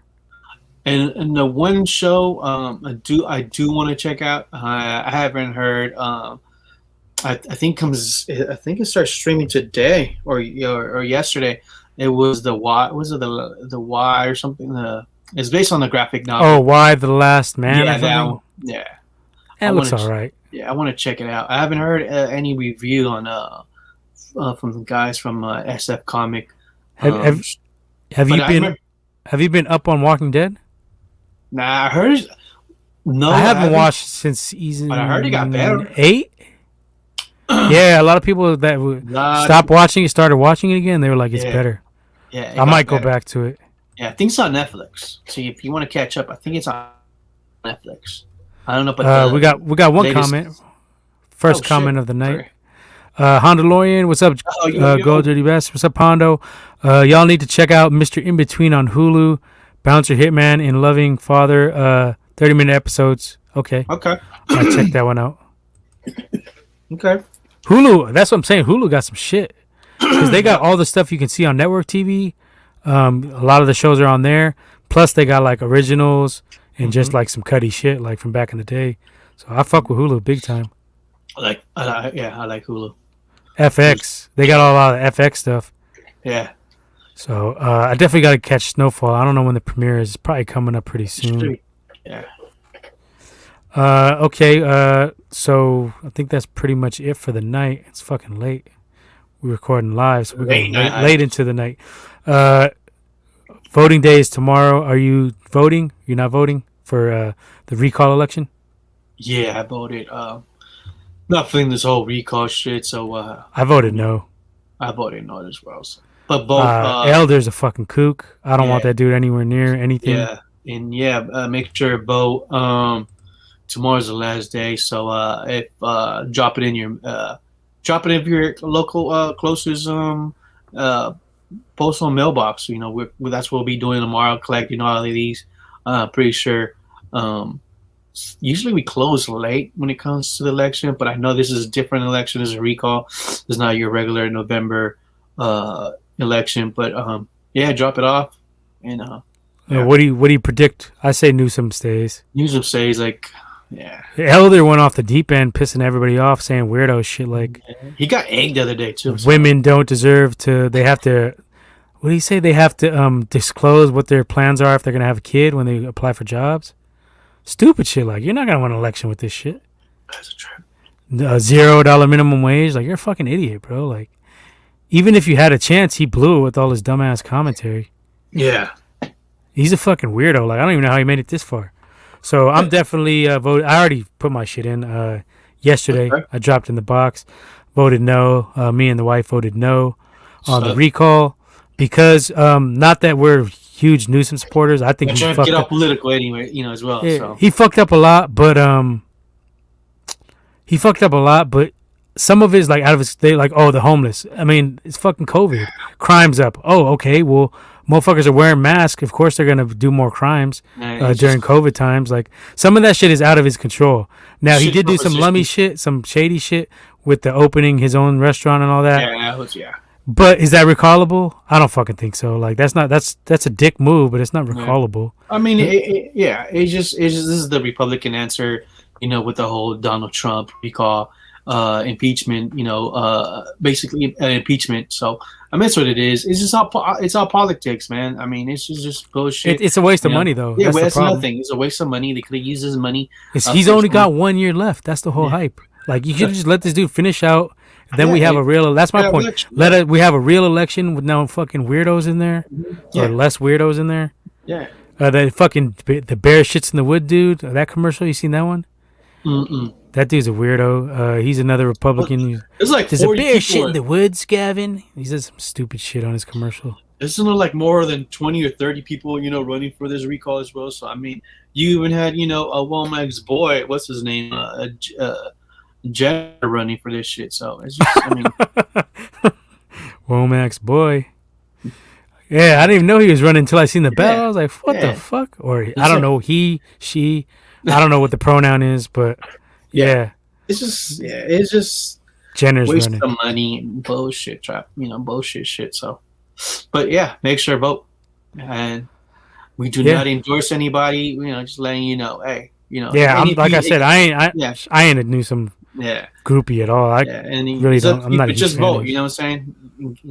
Let your voice be counted and heard. So, if you ain't feeling, our political views, all good. Yeah, fuck you. I mean, we don't give a fuck. Yeah. So okay, just subscribe and leave a comment. Just subscribe, but we don't give a fuck. You're not gonna hurt our feelings. We give 2 fucks, no fucks, any fucks. I've said it many times. We don't give a fuck. We don't give a motherfucking fuck. Anyway, shit. Any shout outs? Shout out to anybody watching. To the one viewer. Time, shout out to Leo for making it to the show, unlike some non-committed. What we should have done was go at a regular time. And, we tried to hold it up for Womack, but he didn't even make an effort. Can't blame the guy. He drives for 16 hours. Then you got to watch. No comment. No comment. Yeah. No comment. And then we don't want. And then he looks like Aaron Rodgers out there lost. Aaron Rodgers was looking like Negan. That's what I posted too. Looking like Negan in that picture.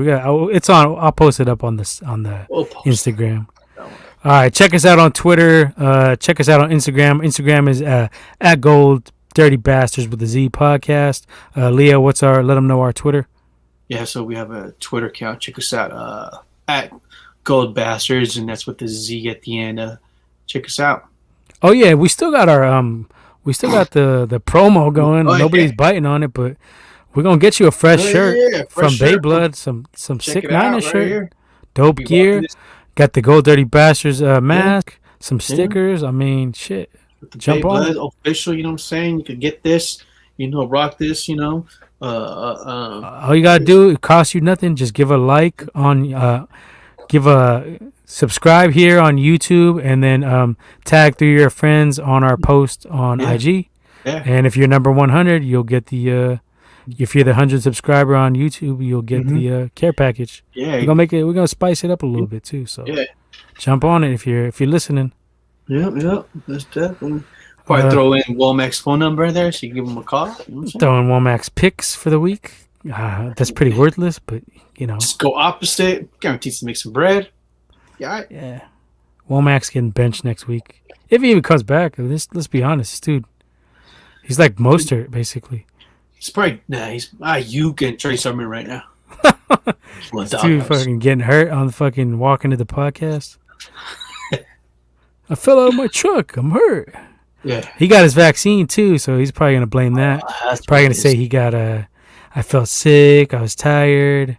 Blah blah blah. I'm a fucking lummy. Yeah, Womack. I don't think he's even watching. This guy is not committed. No, but Javi, if you're ready to step up and fill in for Womack anytime, we're gonna holler at you. Shout out to them for commenting last week on our show a lot. Yeah. 4th and Gold podcast. Yeah, check them out. Yeah, check their shit out. Yeah, YouTube. Checked out their episode. Yeah, they were spitting some facts, man. They know their shit. Shout out to them, guys. We're gonna try to get Javi on here. Leo reached out to him on Twitter because I like what he brought to the table just in the live comment section last week. So we're gonna try to work something out, get him on here very soon, maybe next week. If he's available during our time slot. Might have to do some shifting around to make it work, but we'll see what we can do. Definitely want to get knowledgeable Niner fans who aren't like homers on here. And he definitely was on his facts. He had fact checked us a few times on the podcast. So shout out to Javi for tuning in, and hopefully we can get you on here, bro. It'll be a good experience. Hell yeah. All right, let's get the fuck out of here. All right. Late. Peace. See you next week. All right. Fuck Womack.